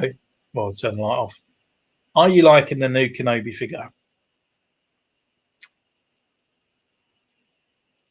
I don't think it's Hasbro's fault. I just think it's a really poor costume design. I think it just looks boring. You know, it just kind of looks like casual Kenobi. And so it's no blame on Hasbro. I think it doesn't look too bad. The face maybe could be a little bit better, but I think, you know, it's not Ewan McGregor that we knew. It's kind of like a little bit more rugged, a little bit more older. So his face sculpt is slightly a little bit warped. But the actual figure itself, I don't think it's Hasbro's fault. But to me, it's brilliant that we've got another Kenobi, but the costume design is bloody boring, isn't it? It just looks awful. It just looks like bedtime Kenobi. He's just got his pajamas on. You know, it just looks boring. But, you know, as I said, it's just concepts. It's just from the actual series. So it's what they've done well. They've done well with the figure. Does it spark excitement? No, it looks like a sweatshirt, doesn't it? It looks a bit naff. So just going to turn this light off, take some pictures.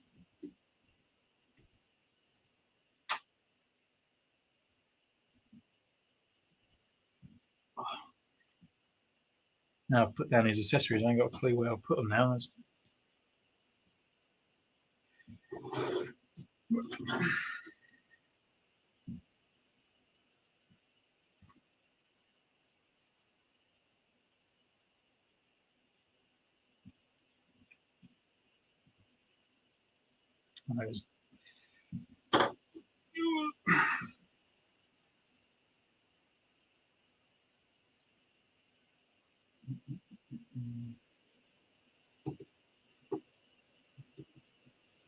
So this is where I do all my Instagram posts as well. This is literally the same place. He's got a stiff ankle.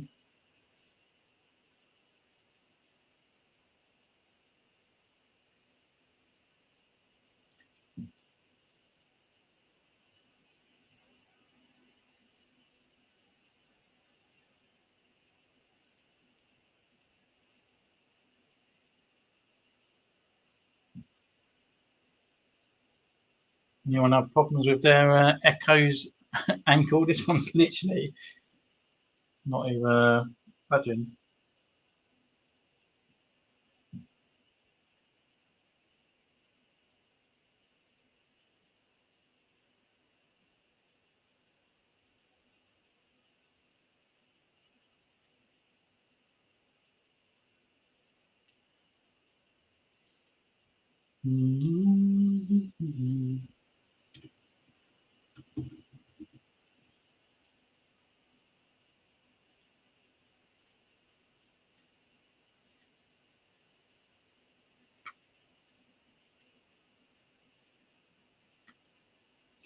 There we go. It was a bit stiff. Right, so we're getting a nice little pose. I'm just sort of standing there, looking pretty cool. Let's get the camera up.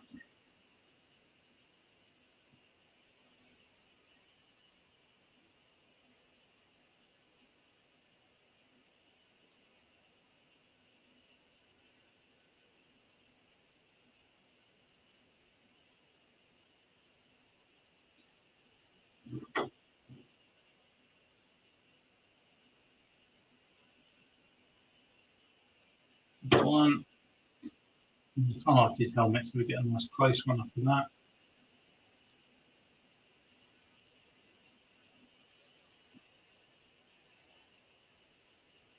That's the worst thing as well. When you get to your 40s, you start shaking. So when you're taking pictures, a lot of times they're a little bit out of focus.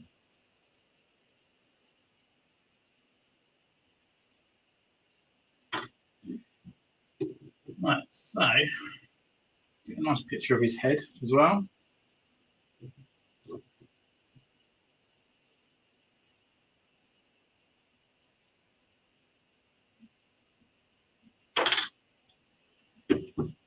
And then put that under his arm.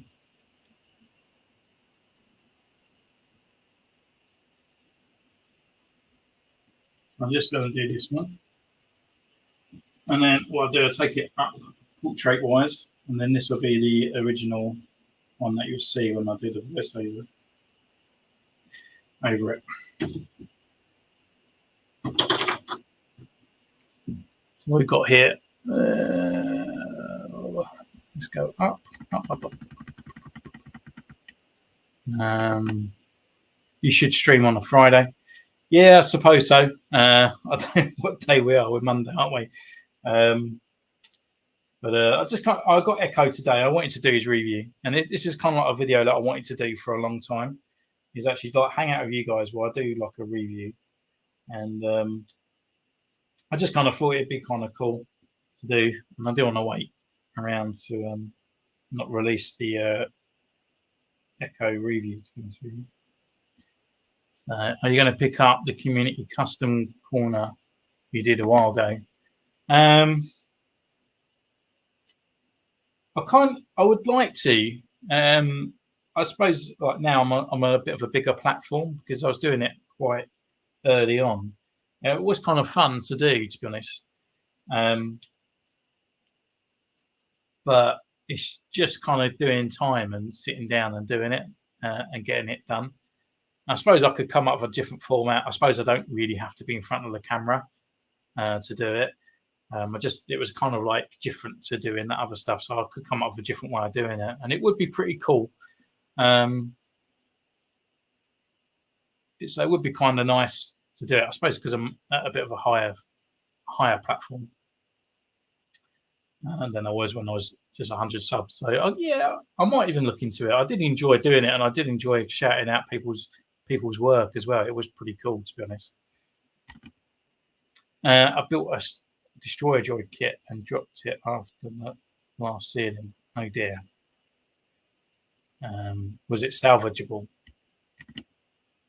Pulled another one and a super battle droid. That's cool. I just can't believe that they haven't actually made a super battle droid yet in the Black Series. It's so iconic, isn't it? 2 Kenobis, nice. Oh, you got these Black Series lightsaber as well. I actually still, I don't know if I still got them, to be honest. I don't know if they're still at the X's or whatever, but I did have a Force FX lightsabers from back in the day by Gentle Giant. I had Luke, Return Jedi Luke, Anakin, and A New Hope Luke, Darth Maul, both things like that. Yoda, Mace Windu. I had quite a lot of the Force Effects lightsabers, but they're a bit better now because you can take the blades out. Hasbro and Ewan McGregor like this down pack. Yeah, they have done well on him. You ordered 2 of the newcomers and where Pulse. Looks like ties. How's it going, everyone? He's Fetley. Not too bad, mate. Just having a hangout.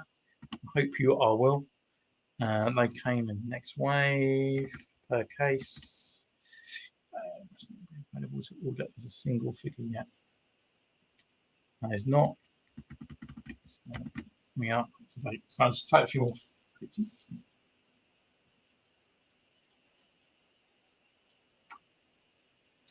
Now it's a bit funny, isn't it?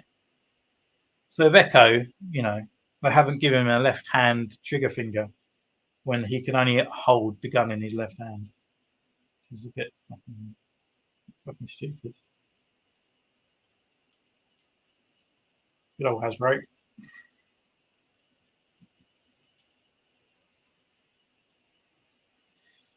Right.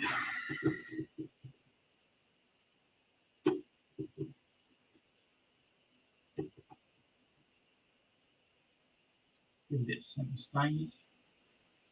It's not too bad because he's got the articulation of the clone figure. Actually makes him not too bad. Just a little bit off balance because of the backpack.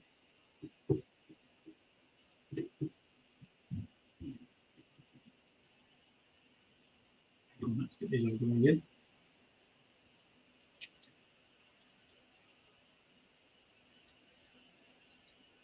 It'll be interesting to see what kind of paint is missing off Echo.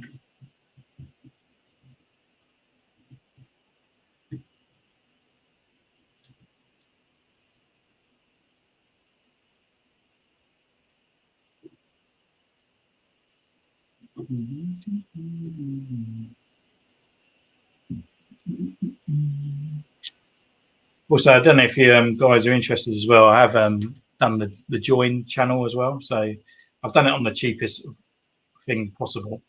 So it just be kind of like a case of just helps out the channel once a month, whether I add extra content to it and stuff like that. I just don't want people missing out if I do other stuff as well.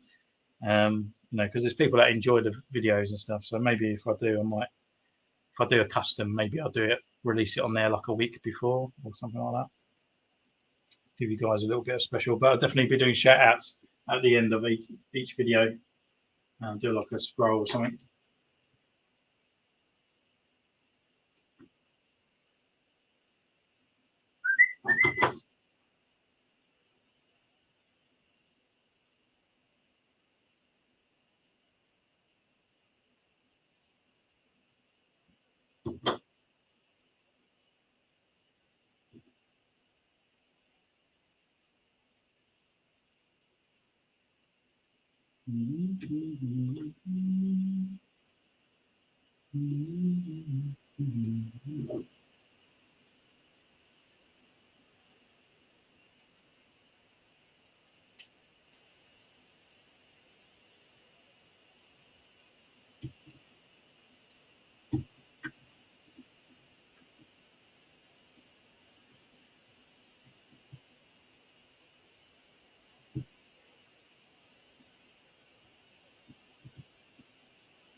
Good old times.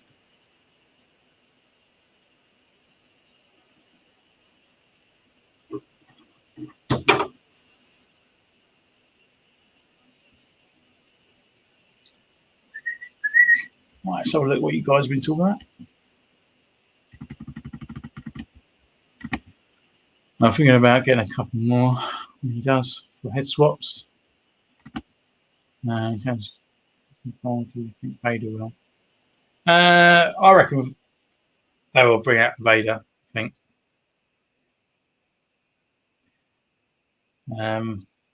I just hope they don't shit on the original trilogy with Darth Vader and Obi-Wan Kenobi. That's my biggest fear from Kenobi series, is that for years and years, like we just thought the last conflict between them was then and then. And I know everyone wants a really cool Darth Vader fight with Kenobi and stuff like that, you know, like a really cool, energetic one and stuff like that. But I just think it's going to be pooing on the original kind of trilogy a little bit too much. So I don't know. Like, hopefully he's got a lot of involvement because I love Darth Vader, but at the same time, do I really want Darth Vader to be sort of like more expanded on in a sort of like just for a series kind of way? I get to the feeling because he needs some weathering. I think a lot of the figures that are coming out. I mean, look at that Endor Leia, Princess Leia. She really needs weathering. She needs a lot of attention on it. She just looks like a bit of vinyl plastic, and that is it. She really needs some weathering and stuff on there.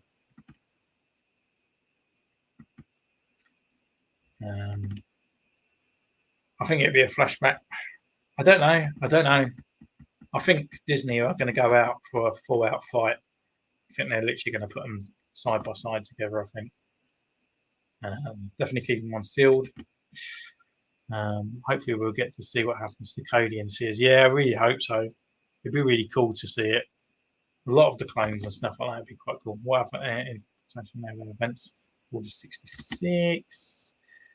Still annoyed we don't have a proper Book of Boba Fett figure. I mean, Obi-Wan's figure is announced and the show's not even released. Yeah, it kind of really peeved me off as well because obviously we got the Mandalorian Boba Fett and the TVC brought out the Book of Boba Fett figure, which looks insane. It looks really good. And then we just get like kind of like a repainted reissue kind of thing. So I'm really hoping down the line that we actually get a Book of Boba Fett because I think that look is really cool for Boba Fett. I think it's really nice. The show, however, was a little bit touch and go, but what's wrong with the Franklin Fett? Well, it's cool, but it's not the Book of Boba Fett looking. Time for me to head out. Have a great night. Excellent stream. Cheers, mate. Thank you for joining on that one. It's absolutely been amazing. Thank you. Later, mate. Dave, I think the Sand Trooper and the Orange Paladin.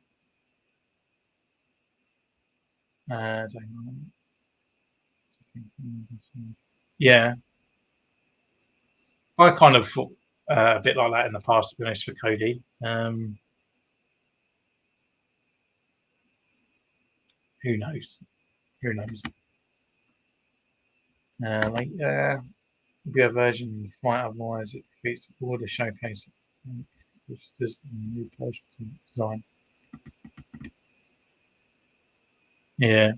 Okay, you know, I don't want them to, as much as I would love them to fight, have a really good old deck out fight, you know, like all the special effects, you know, like that kind of person on YouTube. They've done that extended version for the A New Hope. A good fight like that would be absolutely amazing. But you know, I don't want them to take away the magic of the original trilogy. That's what I'm scared of. That they're just kind of they keep pulling from it. They keep sort of like, well, he said that, so let's expand on that. Oh, they said that, so let's expand on that. It's like, no, just leave it in the shroud, you know, like just leave it.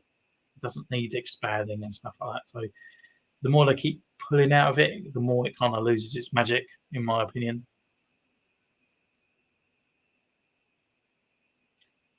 Mr. B, so what do you mean they're not the same? So Boba Fett, the throne room Boba Fett, he's still in the Mandalorian season 2 look. Very much the same. Like they look pretty much the same, but the waist down is slightly different. So he has his legs kind of, he's got the skirt, he's still got like the monk kind of sort of look on. But in the book of Boba Fett, he hasn't got all that kind of stuff on. He looks more like a flight suit. He's got his knee pads showing. He's got both knee pads. They're both showing. You know, he's got like it's more like Altier kind of like cloth that hangs behind. Like the skirt is more like a Kamara hanging from behind rather than all around at the front. So it's more like the waist down is different, and it's more of a slimline design on the black, and it is kind of like a big bushy kind of like the Tuscan outfit that he did have. And keep up your content, and let's hope Kenobi series is good. I really hope it is. Kind of looking for Ahsoka, to be honest. And one series that I'm really looking forward to is the She-Hulk series as well, to be honest. So pretty cool. Well, let's get these pictures done anyway.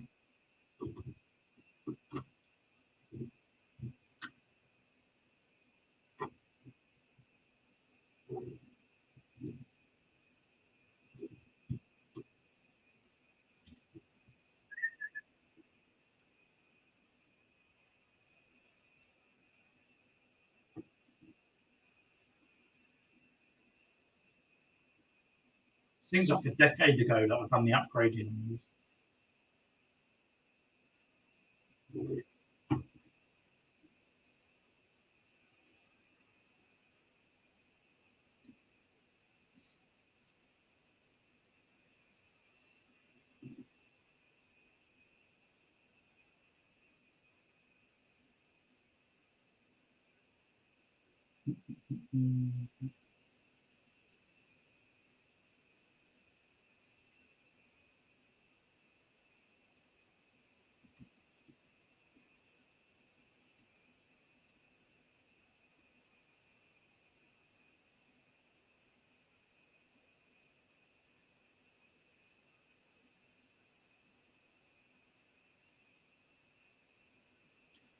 Is that one?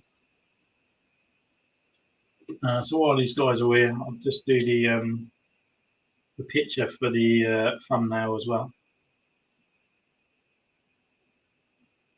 Get them all sort of standing in the background a little bit.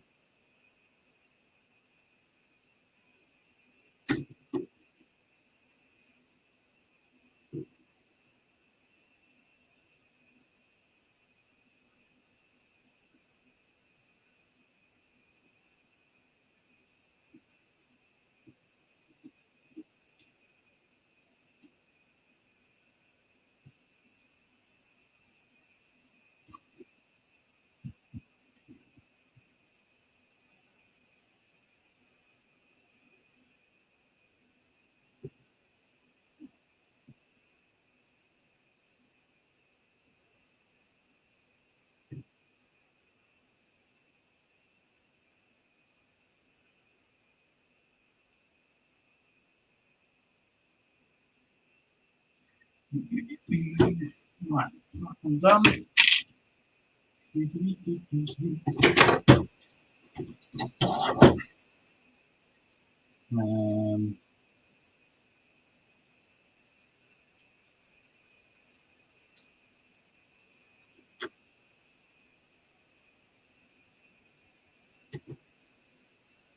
Yeah, we can have them talking to Hausen.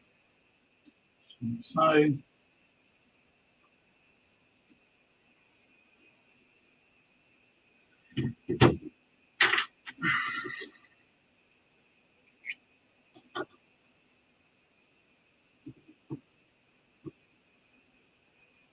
Blimey, he shrank over time.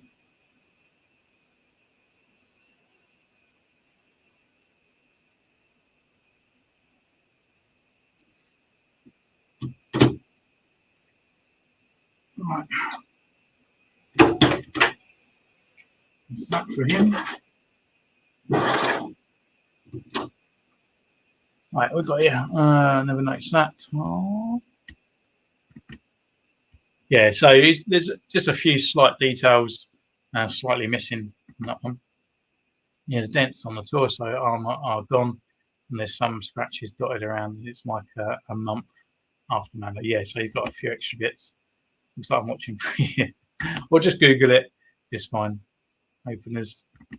I'll do action poses. Yeah.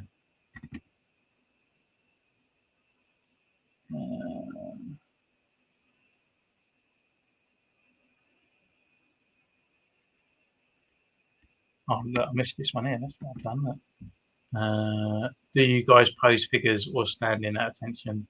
For me, it's kind of like very kind of standard, just like a standard pose. Sometimes it'll be a little bit kind of thingy, but never action because we've got too many figures that they literally will fall over if I do a little bit too sort of a little bit too risky in that way. But that's the only reason why I don't. If I did, I'd love to pose them in different poses and stuff. But because I'm always picking them up for like YouTube or Instagram, there's literally no point. There's literally just no reason to sort of keep posing them into action figures and stuff like that. So a standard pose is the main thing for me. Openers, do action poses. Yep. Do a little both. Pretend that they're doing a fashion week during the photo shoot. Yeah. Right. Okay. So pictures that. So I just got to do the turntable now. So with that, I normally just get a little box, put the turntable on.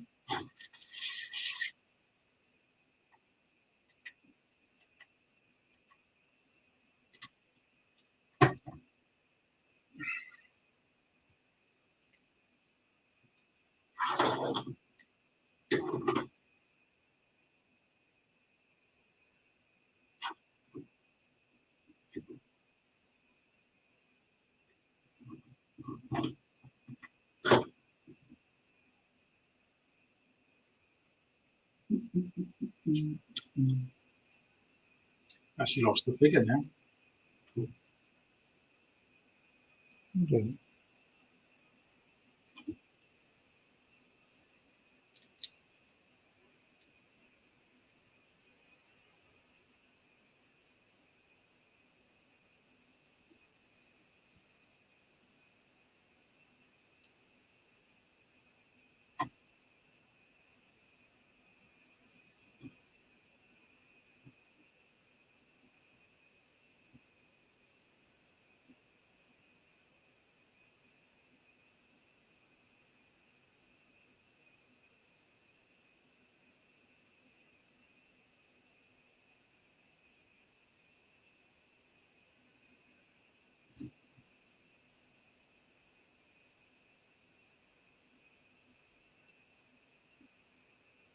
And then I recalled that for 13 seconds.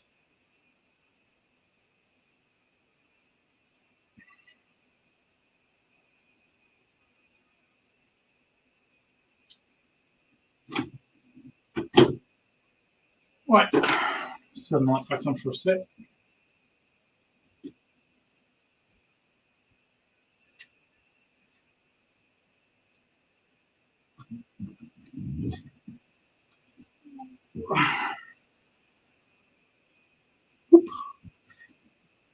There you go. So yeah, so far we have recorded opening, the blister pack bit, and the twirling part, and then we have taken 3 pictures for the center part after the twirling, and 3 pictures for the end, and then also the 1 picture for the crawl. And that is it. That is literally it. That's all I needed. And now it's literally just the main review, which normally takes about 5 minutes, 6 minutes. Sometimes there's a lot of errors. There's a lot of people in different ways. They do their sort of reviews in different styles. There's a lot of people that do sort of like where they're talking and all of a sudden they're over here talking because they've just cut out where they've just got and R's and whatnot. So there's kind of like, for me, if I forget my words or something like that, I literally stop and I delete the whole entire video and I redo it again. I always do it in one thing. Sometimes I might get halfway through and I think like it was a really good start and I've just sort of fumbled on sort of doing the articulation. Then I might just edit quickly and slightly do that. Or sometimes I'll do the whole video really well, but the ending of the video is slightly a little bit annoying, where I just kind of fumble on, and I always fumble on, please like, subscribe, ding that bell, follow me on Instagram. I always fumble on that for some reason. It never comes out in a spilling way. So sometimes I sort of fumble on that and then I might re-edit and just do that last part. But generally, it's all in one shot that I do my videos, because I just don't want to sit there and sort of like cut out the way I'm talking. I like it where it's actually just me reeling it off. I haven't got a script. I just literally say it how it is as the figure comes along as I'm going through it. So what do you use for a turntable? It's actually a lot of the equipment. So if you wanted to start up doing YouTube, if you go back to my first videos, I used to have like a red background, and it actually used to be a red t-shirt over a mirror. And that was my first kind of thing for a long time.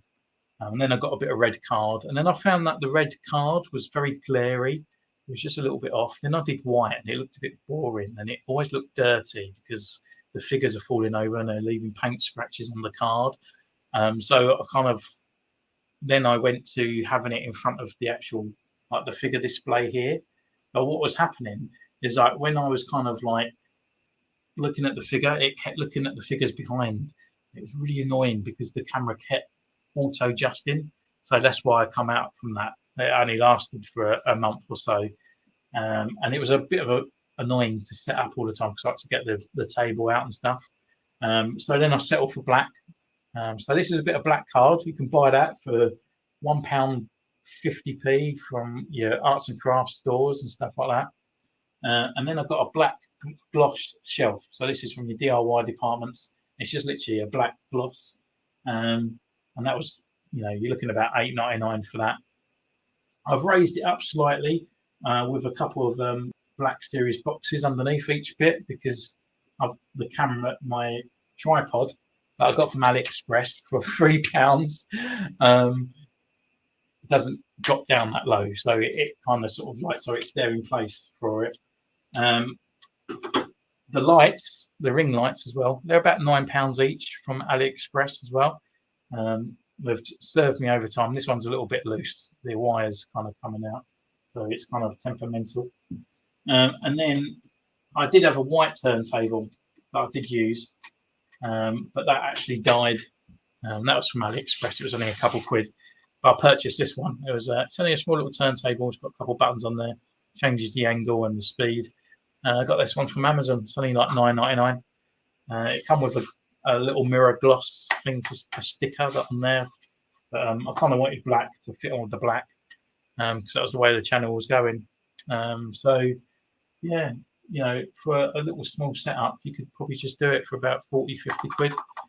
So it's not too bad, to be honest, if you wanted to do it. And everyone's got a phone, and that's what I use mine. So, and that's my whole thing. I would love cameras and sound mics and stuff like that, but I don't need it. It's fine at the moment. We've got here, only thing I don't like on Buffet is how forced the last couple of episodes were and how easy they beat the Pikes. I mean, they are, I tell, the Star Wars and literally running like Russian-based guns. Yeah, it was, the thing with that, it was a bit annoying, the series. And unfortunately, yes, the Mandalorian did steal it, and I don't even know why they incorporated him or dedicated so many. I mean, they could incorporate him where they went to go and get him, but having 2 initial episodes that are really based around the Mandalorian, because if you're a fan of the Mandalorian, which is fine, they're good things, 1 and 2 series, but you're not really a big Star Wars Hardy fan, and then you got the Book of Fett, and you'd be like, nah, I don't want to watch it. What's the point? And then series 3 of the Mandalorian that's going to come out, and all of a sudden he's back with the kid and doing all this other stuff, and you'd be like, well, what happened? Like, I watched the end of season 2, and now I watch the end of beginning of season 3, and it's like completely different again. So yeah, it's going to be a bit annoying. Are you going to upgrade the Bad Batch? Yes, 110%. I'm looking at it now, putting it next to the others, and where he hasn't got any paint on him, he looks so bald. So just getting him out of the box, and I don't know how this is going to pick up because it's my laptop camera, but obviously, like there's good old Echo, and then you put it next to the Bad Batch one there, like that, the black wash and all that on the figure and the gunmetal and stuff really brings up the character. And this one, it actually just looks like the figure. So yeah, can't wait to upgrade it, and the back as well.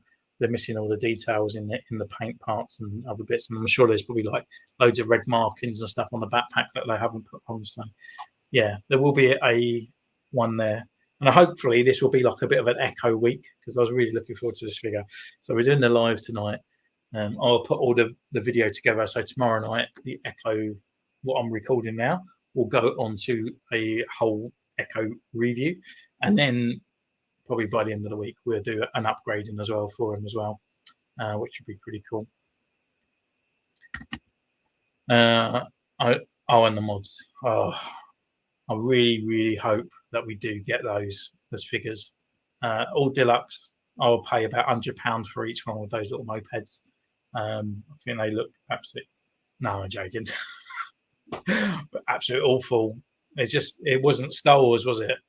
And if it was Star Wars, it would work on Coruscant, but these people are supposed to be street rats, and they were like fighting for water, fighting for food, yet they were like they were better dressed than any of the any citizens of Tatooine. It just didn't make sense, where they're supposed to be like tramps, and they're just the best.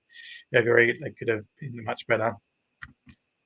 They could have gone like Mad Max style, couldn't they? They could have been all sort of like really sort of like grungy looking, and different types of races rather than being all human. Like, why couldn't they be like a Rhodian, with maybe a bit of a prosthetic thing on it? So it was like a Rhodian with robots and bits and bobs on it. Why were they all teenage children? And even though being British, it really annoys me when they start using British people there, because they really pronounce the accent, and it just doesn't work unless they're an Imperial officer. It just really doesn't work. Are you going to do larger custom projects soon? Maybe Commandos and ARC Troopers? I would do if I could get all the stuff. I mean, it'd be like 3D printed stuff for the helmets and the bits. And as I was saying before, it's just a little bit harder to do because I need to go out and buy all the parts and stuff like that, which is a bit difficult at the moment. But ideally, I kind of would like to do all those parts. But one thing I would absolutely love to do for the channel is actually make a diorama. I would love to have a go at it. So maybe further down the line, I might be start doing things like that. I'm a fan of Mandalorian, but they should have gotten 2 episodes of Fett. Rather had 2 Fett and Fennec episodes. Yeah, I think I kind of like the concept that they was doing with Boba Fett, but I don't think they should have done it in flashbacks. I just think that if it was a flashback, it should have been the first 2 episodes of what was before, and then afterwards it was kind of a little bit more kind of like the streets and stuff. It just annoyed me because it was kind of like there was only like 3 sets. It was like the throne room, the street of Espa, and the pub, and that was it. It was just like literally they just went from that to that to that, and then back to that. There wasn't a lot of other kind of things going on. There weren't elaborate places. They could have gone to sort of like Mos Eisley and really sort of gone into that part. They could have gone to like Watto's garage and even had a bit of Watto there. Do you know what I mean? Or something or other. But it was just literally the casino place, outside the casino place, and the throne room. It was just literally 3 sets. It was just awful. Building back Jabba's Palace diorama as we speak. Nice. Now that'd be pretty cool to see actually. And I hope they re-release Jabba the Hutt. Diorama would be awesome. Maybe like a Star Wars Destroyer hallway or something like that. That'd be good for photos too. Yeah. One thing I think Tatooine lives in our hearts, doesn't it? I think as a Star Wars fan, Tatooine is literally something that's always there, that we always kind of cherish. And for me, when I used to play Star Wars Galaxies back in the day, like that was my home planet. So I would love a little Tatooine, little diorama kind of sort of thing. Like again, I know a lot of people do them, but I kind of like it. It's iconic in it. It's really Star Wars. It works for stormtroopers. It works for sort of gritty people, and sort of like the Denzines of the universe and stuff like that. So I think a Tatooine one would be pretty cool. And just generally like a kind of a few, not Star Warsy, but I could use them in different things. So like a forest or something like that. So I can use it for my Marvel Legends, and I could use it for Star Wars. Just sort of like simple ones. But I would like it to do like an alleyway or something like that as well for my Marvel Legends. So yeah, there's a lot up here, but it's just a case of going out and doing it and stuff like that. Frame ring. Yeah. So I kind of I didn't think he was doing the whole palace, but Jabba the Hutt. It's literally like 10 foot high, stuff like that. Every die I've built was based on Tatooine. I never realised that. Yeah, but I think ideally, isn't it? Tatooine is literally like the pinnacle of Star Wars, isn't it? Like everything always revolves back around it. It's in Return to Jedi. It's on the Jakku's very much based on it. Tatooine was in the prequels heavily as well. It's the soul of Star Wars, isn't it? Tatooine. It's just literally Anakin comes from Luke, come from there. It's just everything is Tatooine. If you think of Star Wars, it's Tatooine, it's Sandy Planet, 100%. Oh no, have I drank all my drink?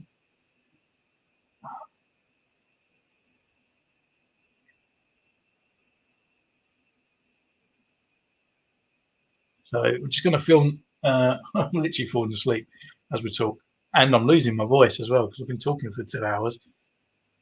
So I'm just going to do the review. I don't know how it's going to go.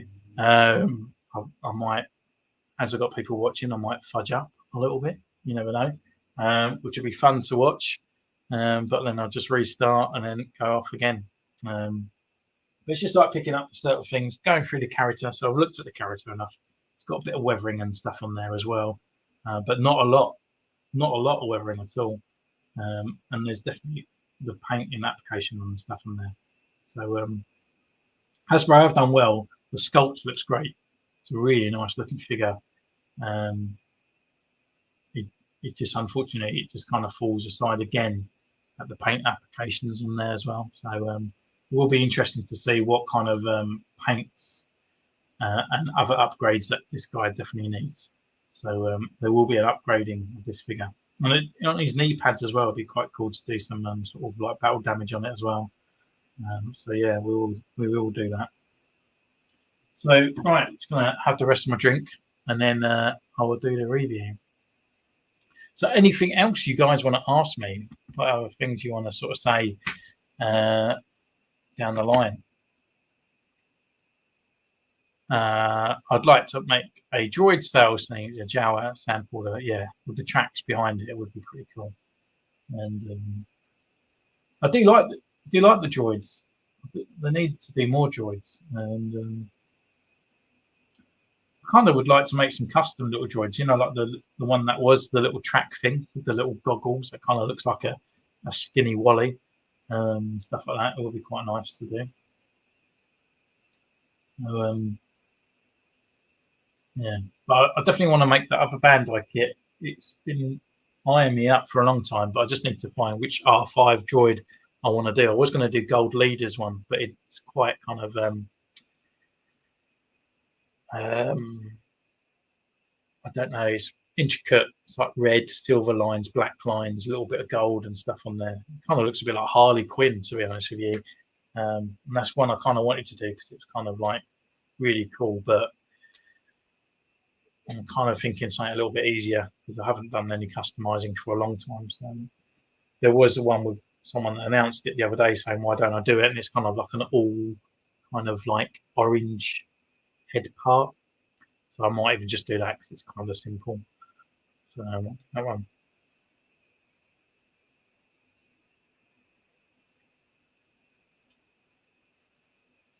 Right. Get on with the show, I guess. Oh.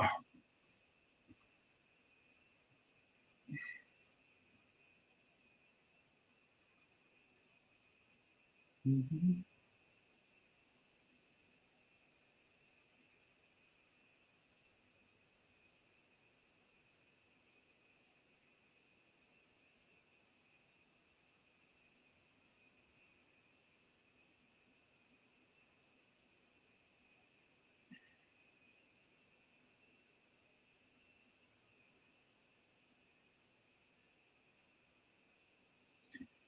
All right. There we go. Video.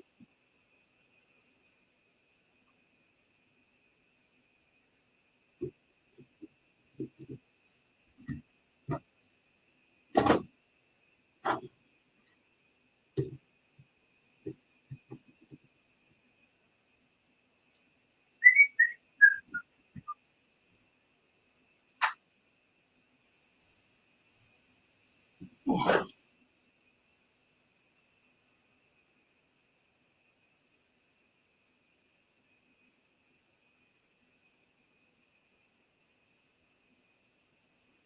Right, let's get this one done.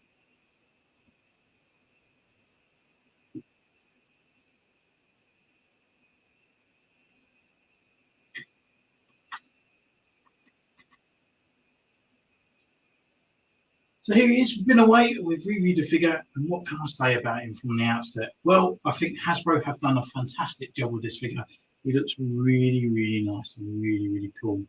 I would say he's probably just lacking slightly a little bit in his kind of paint applications on there, and which we all know because as a fan of the channel, we do upgrading on here. So we have found some lacking in the Bad Batch on the line.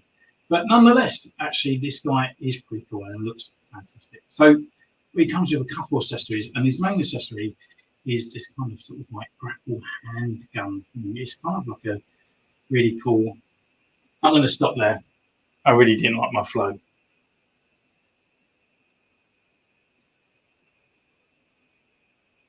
Because I forgot to put the accessory in, which is stupid of me.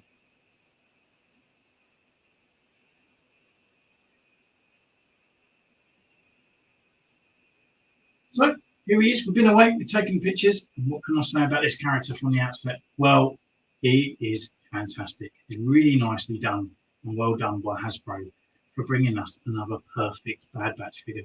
The only thing I would say is probably slightly lacking in the paint parts there, but if you're a fan of the channel, we know that we can deal with that bit then. But he comes with quite a few accessories, and his main accessory I would probably say is this kind of sort of like grabby claw handgun thing.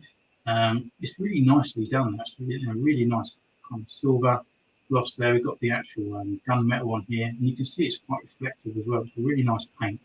This part is removable as well, so I'm not too sure it's supposed to be a kind of grabby claw, and this part is supposed to be like a grenade launcher or something like that. But it's pretty cool, and that just fits over this kind of part of his hand. I actually thought this actually was removable and we plug this part on, but it's not. It actually fits into this part. So you can see There's 2 bits here that are cut out, and it simply just slides over the top of that kind of screwdriver part of his hand, and it just plugs in on there. So it extends his hand out, probably a little bit too long for my liking, but nonetheless, it's another accessory on there. It does look pretty cool, but it just looks a little bit odd in kind of that length part on him. The other accessory that he comes with is his pistol. It's just a normal public blaster. It's done in a sort of like a gun grey. It's got all the details on there, looking pretty cool, but it's just a standard one we've had before. The only downside of it is obviously this guy is left-handed because he hasn't got a right hand and he hasn't got a trigger finger for this finger here. So it is slightly annoying in that part. But the gun can come out and that'll just fit into his holster just on the side here, and that just pops in just like so. The other accessory, I guess, is his backpack, and again, not too bad detailing. Got a nice sort of bronze part on the back here, a little bit of the red and as well. It does look a little bit style like text, I think. If I look at the sort of side of it, it kind of looks like the same in that part. I think it's slightly different because of this groove part and this bit's got it here. But apart from that, they do look similar. But that just pops off, and that's just done on a weird little peg system. He's got an actual sort of like part here, sort of like sticking out, and the rest haven't got that. It's like normally like a T sort of bit that goes in, so you just got a thin part, and that just goes on the top. It doesn't hang off. It doesn't sort of like, it's not loose or anything, so it's held in there. Pretty cool. But we'll just take that off for now. With the helmet as well, there's this little peg part on the back that holds these 2 bits together. So just like so, plugs in and just keeps it in there. It's a bit annoying. Once you get it into place, it's not too bad. And but the helmet just looks fantastic. Look at that gloss across there. The paint applications is really nice and clean, and the silver with the black part, the actual helmet, or the part of his head sticking and protruding through. Looks really nice. But yeah, it's really, really nice looking. I think Hasbro done well in that part. But yeah, we can just simply take that off, and that reveals Echo's head underneath. Really cool.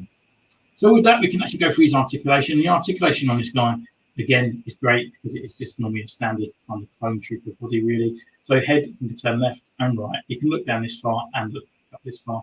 He's got lower neck movement down there, and also he's got a bit of swagger in his head. Arm-wise, rotates around this way, and also on the butterfly joint here. We've got rotation at the elbow, and it's on a single elbow joint that comes up to about 90. Rotation at the wrist, and it's also on a hinge. On this arm, we've got the rotation at the sort of like upper bicep here, and it's also just on a 1 hinge as well. But there's no other articulation after that point. At the waist, you can turn left and right. You can look down this far and look back this far. Leg-wise, a little bit hindered by this Kamara, but you can come up to this far, and you can go forward and back. Got upper thigh rotation. We've got a single knee joint comes up this far, and then we have the rotation as well at the knee. It's underneath the kneecap here, and then we've got a rocker and a pivot at the ankle. This ankle of mine was really stiff, and I needed to work it in a little bit. So it's kind of like a sort of like ratchet system when this side is kind of like nice and loose. So just be careful with your figure if you get in. But where this guy really does come to life is literally the actual sculpt of the figure. It works really well. It's really cool. So we've got Echo's face here. Kind of looks a little bit spookified. It does look like a Picard, you know, in the ball, but it's just very kind of withdrawn, sort of like moved away. But you can see that it's like a Tamara Morrison kind of likeness in there. We've got that kind of Lobot kind of part around here, like that sort of like the ear parts as well. And we've got these silver studs in there as well, where it's kind of sort of like programmed into the system. So it's really nice detailing on those parts. Looks really nice. And then we've got the neck seal as well, which is all ribbed. We've got this extra detailing on here on the back part, which we really need to do because obviously it's in the actual backpack. Round on the front, we've got this little bit of weathering, a little bit of carbon scoring here. We've got the Bad Batch skull as well, and we've got all these upward dents and scratches around. And then we've got these other parts here, nice kind of extra detailing here in the undersuit. Actually got the con link from here, which is quite nice. And then the actual part in here. I do think this bit is where he's really lacking on the figure. It's just like, it looks really odd. It just looks like it's stuck on. And I know it is because it's obviously he's lost his arm, but I mean like the actual colouring of the actual the plastic of it does need a little bit sort of rejuvenizing, to make it look more realistic, because it looks quite plastic compared to the rest of the figure. I do love this adult section here. I love this little detail in this part here. It looks really, really cool. It's got a chrome belt on here, and then it goes down into the Kamara, where it's got these extra pouches around in here, and it are adjusted. I have got the other Echo here as well, and it is different to this one around these parts. So again, quite nice. Down to the legs on this part. This is a traditional Bad Batch kind of pod piece part here, where it's got all the sort of battle damage parts and bits, and then it goes into these other leg parts, which are the clone legs with these extra knee pads inside and down to the grey. So yeah, it's looking really nice, really good figure. I love all the sort of extra paint jobs and stuff on there, and even with the clone belt, these extra parts in the back, these ammo pouches and stuff as well. So yeah, really kudos for Hasbro. Really brought out this guy. Looks really, really nice. And yeah, it's like another cool Bad Batch figure to add to the line, isn't it? I mean, we can now actually make the Bad Batch squad. We still need Omega, but for the adults, shall we say, for the actual squad, we have now completed them. Whether you want to put Echo as part of the Bad Batch, doesn't really matter. But for me, with the actual main series, it is all in place. So where's Tech? Is here. So yeah, lining them up, all look pretty fine and dandy. And here he is, the last one to add to the line, across there as well. So there will be further down the line, we will be adding on an actual upgrading of this figure.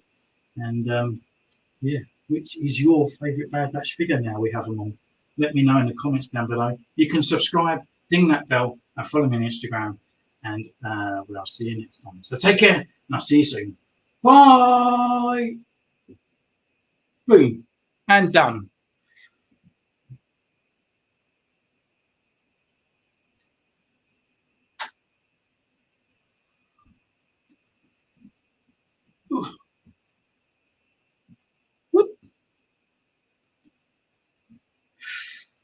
Right.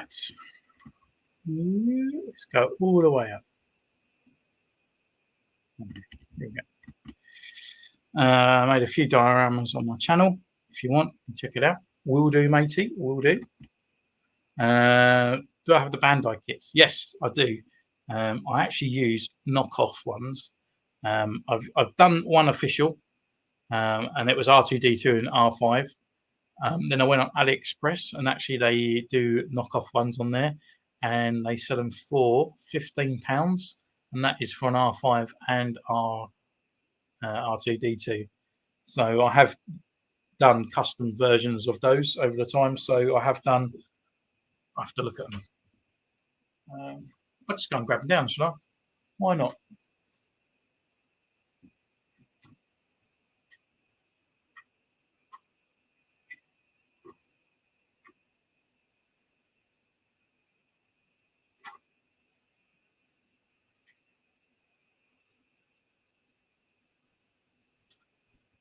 Right, so I don't need to grab R5 because everyone knows what R5 looks like. So in the time that I've done the Bandai ones, so I've done Fistos. I can't remember any of the R numbers, but I've done Fistos droid for this one. So nice and green, a little bit browny and sort of a bit bashed up. So we've done this one. That's on the channel somewhere down the line under Droid Factory. I have done. I can't remember his name now. Oh my god, the Pirates droid. So obviously Black Series actually made this one, but I've done my own custom with an R5 one. The only reason why I haven't actually bought an official Black Series astromech, because I just feel like the size scaling just looks off, so I never really bothered. So I rather spent money doing a Bandai because I knew that the sizing was better. So yeah, so we've done this one. So that's a custom one of him. He was originally an R5 looking guy. This one from the Phantom Menace, which is it was the last one to get blown off. This one could have been the R2D2 of the time, but R2D2 was the one that won the day. But it was the last one that got blown off Padme's ship, which is this guy here. We've done this one. And then I've done the one from Emperor Strikes Back, the little black one. That one there.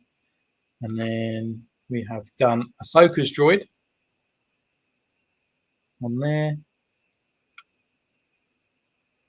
And then also we have done R2KT as well. So on there. I always have to get this. I always think it's a really cool concept, and I think because I was part of the garrison as well, yeah, it's pretty cool to have this one because it's kind of really dear to the creators, which is pretty cool. So yeah, it's all the droids I've done. I have done some C-3POs customs as well, and I've done my own kind of concepts of them as well. But I've done the white protocol droid from Emperor Strikes Back and the the red protocol droid as well from Emperor Strikes Back as well. So let's have a look back. Oh, I lost where I am now. Where are we? Here we go. Under Andy Budd. Yes, mate. Just up. Cool. Well done. This is going to be weird watching this review. Yeah. So obviously you've seen the review, and then you were saying like that. I might change the end. I'm not too sure because I kind of lost my way there because I didn't do my. So, what do you think of this guy? So bring him down on here. I was just thinking the same thing. Yeah. So you've kind of already seen the review, but now you're going to see it from the other thing. I'll be looking at the mirror's reflection. Fly on the wall. Yeah, that's right. Loads of some cool droids. Yeah, but just really, I enjoyed making the droids. I found it really cool. I did it at a time with the channel, but I was trying different things. So you always find that I've got different logos for different parts. So like I got my Centurions logo, which is like the main logo up here, and then I did a droid factory one, which is there, which I've done. And yeah, but it didn't really take off. A lot of people weren't really interested in it, but I enjoyed it. It was fun. So I actually thought I might actually do a Bandai. I think that's why I left it for so long, because I was going to do a Bandai kit, like paint it all up ready, and then put it all together live. That's what I was kind of going to do, to be honest. But where I've been sort of like not into YouTube and then out of YouTube and then getting back into it again, because it does take a time. It is a bit of a job sometimes, you know. It is, as you go along, it is kind of a weird sort of part of that. So, but that's it. That's literally all the footage done now for the review. It's quite easily done. The only other thing I need to do is read the bio, which I just record on my phone just as a video, and then I just delete the footage but extract the audio, and that is it. That is all I normally do, and then the video can go out. But yeah, we have been talking for almost 3 hours, but it's kind of like that easy, to be honest with you. So it'd be quite nice to see if anyone out there would start doing some videos and whatnot. I always searched for Bandai's. I found one R2 R5. Yeah. What, on AliExpress did you search for that? Used to be. Yeah, the scale, you can't go wrong. I mean, they just look fantastic next to them. Like, you can't just. Let's get a figure in, you know, like it's like a proper scale in it, you know, because the other ones, I mean, it's about down here, it's just like they're tiny, but these ones are pretty cool, really nice little size scale. And then obviously all you've got to do is like twist the head, and you can just pop down the leg. Some of these have got a bit of glue in it. Well, customize them, but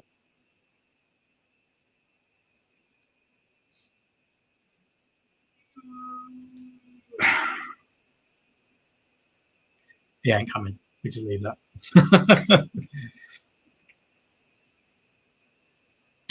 Need to get like a pen or something. Push it down. I feel they are perfect. It's the right size scale. Definitely 110%. And they look great.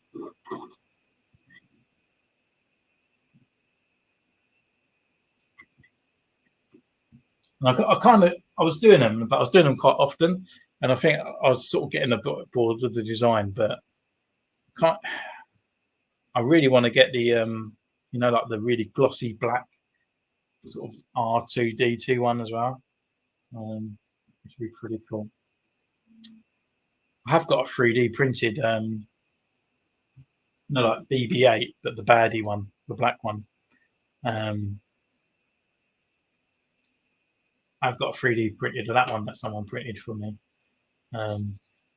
So yeah, I do like the droids, and I wish they actually expanded more on droids and stuff like that, like the vintage collection. They bring them all out. They're doing the Pride ones at the moment.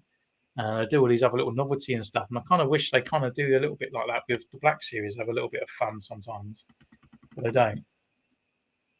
Red Wagon Dioramas, hi mate, welcome. Thank you for popping in, saying hi. Oh, did you? Yeah, I really like them. I kind of like the other ones as well, where they've got the like the see-through domes as well, which would be pretty cool. So, yeah, that is it. I think we'll go on another 10 minutes. We'll make it a 3-hour live, and then we go from there. And then I'll call it a night because it'll be midnight over here in the UK. I don't know if you guys are all the UK. I'm not too sure. But it's been an absolutely brilliant live tonight. It's been kind of fun to do, to be honest. Sometimes, like the lives, I do them and I'm like, yeah, it's all right. But yeah, tonight you guys have been really active. Like, had super chats, which has been amazing. I couldn't even believe that.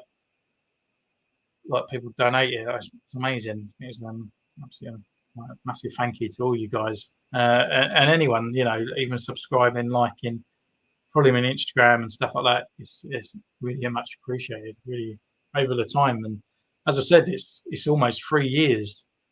I think it is 3 years. I'm sure it is. I'm sure it's about 3 years to the day. So yeah, it's been a massive thank you for 3 years of doing it. I have to do another live feed, I think, and celebrate the 3 years of doing it. It's actually come really quick. It's been really cool, to be honest. You're in Doncaster. Well, I'm in Kent, down at the southeast, mate. Welcome. That's one fun, mate. Chilled out stream to have on. Enjoy the reviews. Thank you, sir. Thank you so much. Yeah, it's just it is quite nice to actually just chill out for a bit and talk to you guys, because I do talk a lot on Instagram. I don't do live, but a lot of people private message me and stuff. And if anyone wants a private message and talk to me, I'm happy to do that at any time.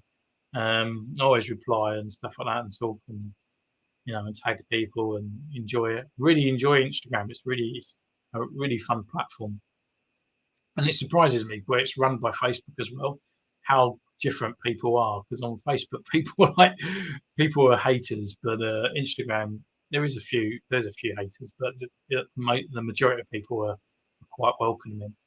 It's quite a nice community. And it's so annoying because like YouTube is like my main platform really, but it's like today I went to the coffee shop and I just sat there and I was like replying to comments, and I was like, I really should do this more often.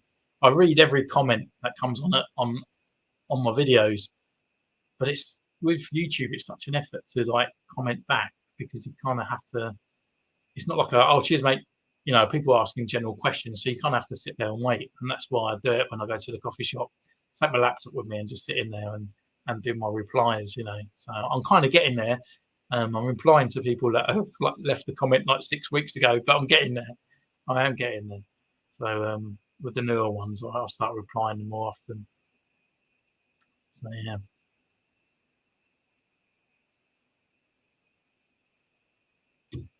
So before we go, what do people think of the cardboard display? Well, I haven't done anything for Black Series yet. have they? They haven't done anything. But Marvel Legends are obviously getting the all cardboard boxes. It doesn't really bother me. I'm an opener anyway. The only thing that does bother me is like you can't see anything if you have an issue with yours. It's going to be a bit of pain in the ass for that.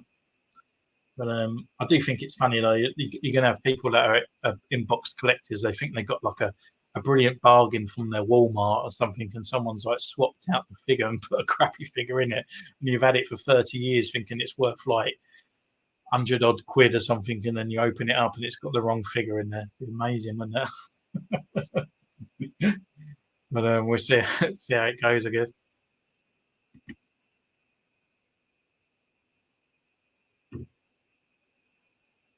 PU, what's that from? Or was I rabbiting on and not realising what I was saying?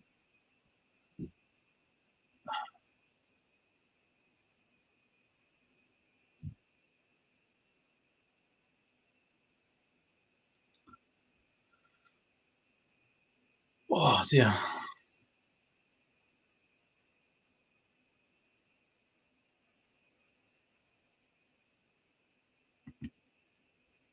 I like seeing what. Yeah,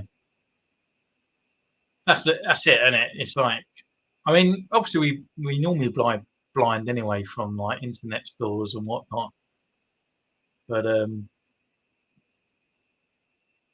don't know. I mean, I'd love to talk to an inbox collector about it because if you're buying, I mean, it does annoy me. Inbox collectors, I'm not gonna really hate on them, but it does kind of annoy me because they don't enjoy what they buy.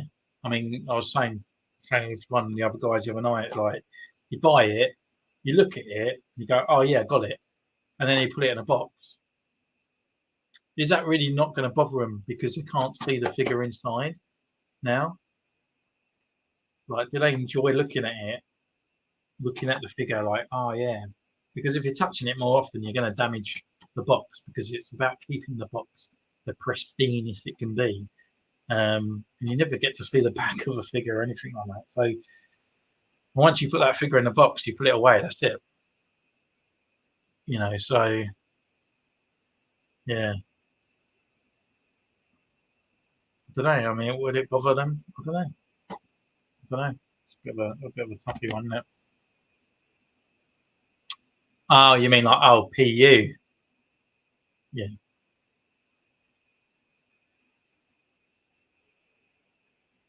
yeah. It does thing. I think sooner or later, Black Series it will evolve into it because like the TVC are kind of getting it with their deluxe figures, aren't they? Transfers have the right idea with an open window, but like Marvel Legend guy says, there's just too many bits you can pull off with Marvel Legends. And like, yeah, I mean, people are just going to be pulling off the heads and all that, aren't they? They're just going to take those parts and all that, and eventually you probably get your Spider Man. Um, Mind you, if you probably popped off his hands and then popped off his feet and stuff, you probably pull it out of the whole box, didn't you? Out of the sort of cable ties and stuff. But it just, I think it's just silly, isn't it? Really, um, I can't see sort of really, you know, it is a bit weird, especially when you're buying a figure and you don't know what's inside it. That's just kind of the off thing, isn't it? You're buying it and you can't see it, so you're kind of taking their word for it, but you can't see the product inside it.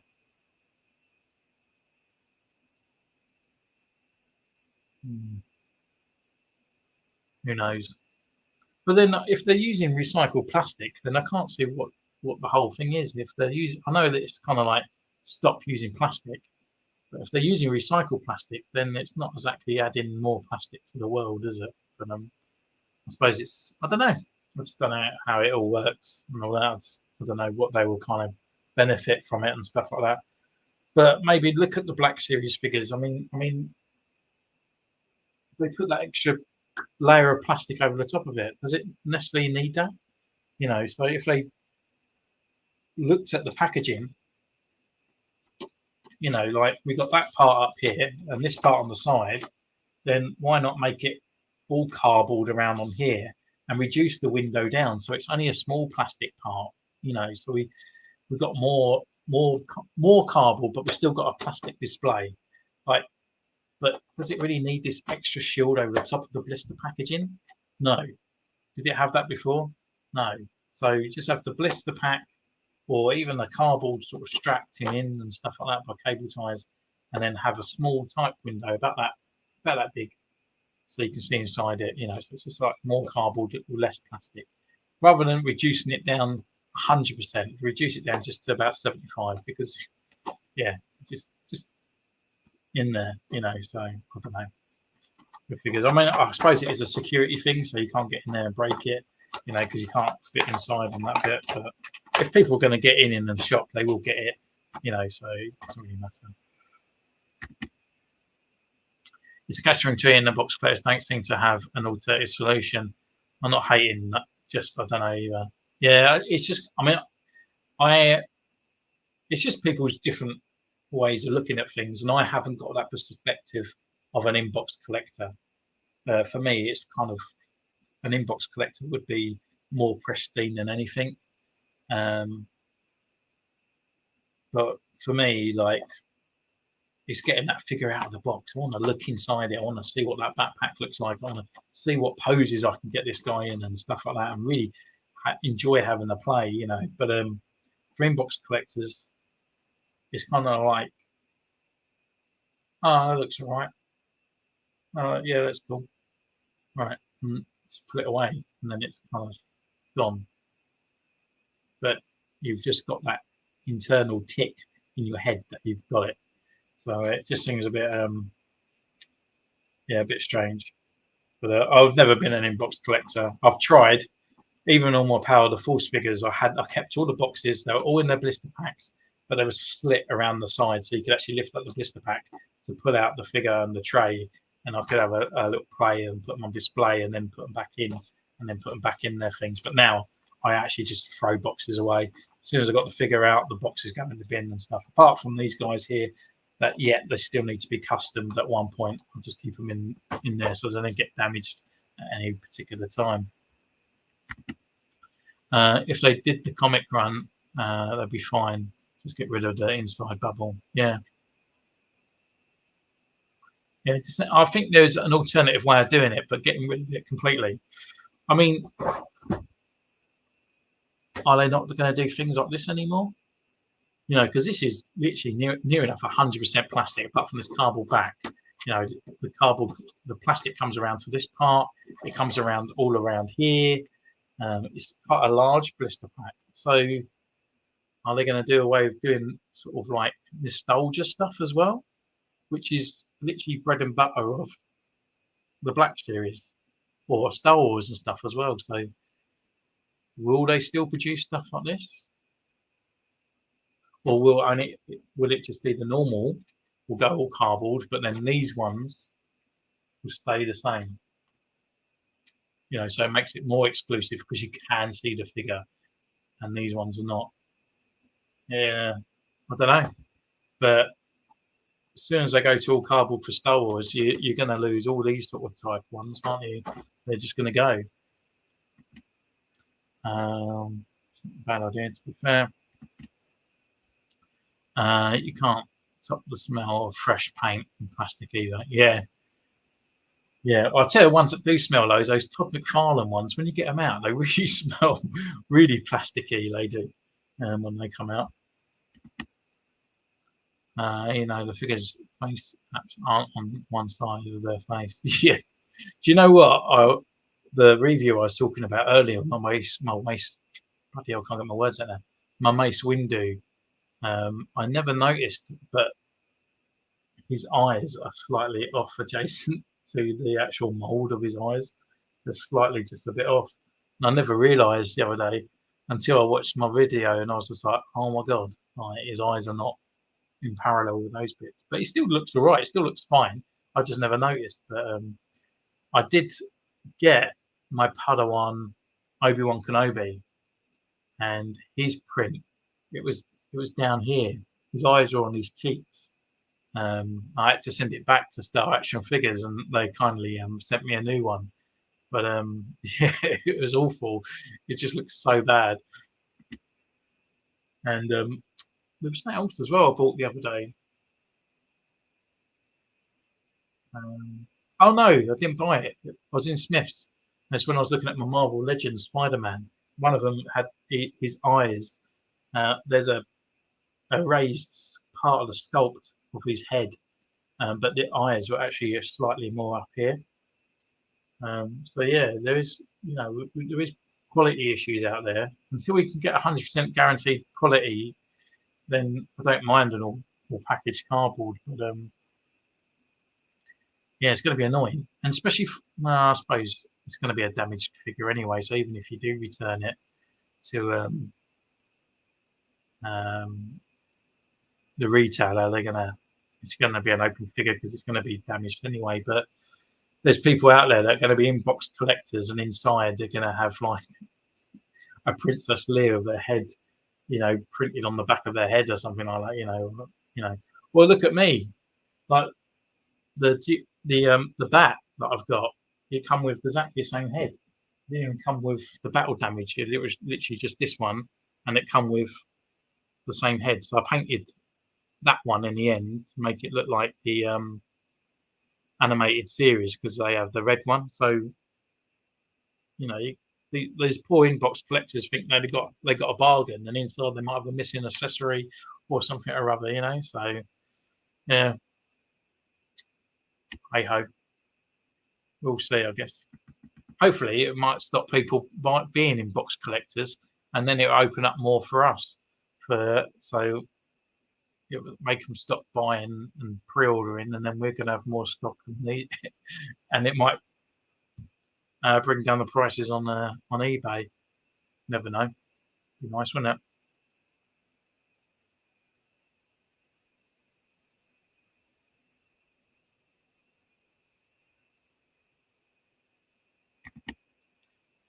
Is it pretty iconic? They are improved faces, and they want to hide it. Yeah, yeah. It's just that it hasn't hit Star Wars yet, though, really, is it? So I guess time will tell. I think maybe Marvel Legends are doing it. It's a trial and error. Maybe they're going to sort of try it first. I mean, obviously they're doing the Transformers and bits, but we'll see. I'd be surprised when they do hit um, Star Wars and stuff, especially as I was saying, like this stuff here. You know, they will have to do away with this if they're going to be 100% cardboard kind of place. You know, which would be a shame to say goodbye to the old nostalgia stuff. But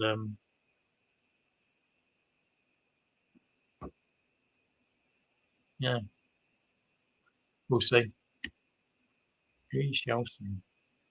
Right, so it's gone over the 3 hour mark. I'm going to leave it there. I'm really tired now. But thank you so much for you guys. Thank you so much for hanging out with me today. Um, I just got on the thing, so please like, subscribe, ding the bell, follow me on Instagram, and also I have set up a join channel as well. I can't remember how much it is, but I think it's like $2.99 a month or something like that. So it just helps out the channel a little bit, and it's cheaper than the Lego magazine. That is for sure. So have a look at that, and you get special emojis as well that you can use in the chat as well, like little clone helmets. And the longer that you are subscribed to the channel, the little emoji that you have upgrades as well. So you go through the clone regiments in a way. So thank you so much for joining me on this one. It's been a massive pleasure hanging out with you guys, and I will do it again soon. And take care, I guess. So see you soon. Take care. Bye.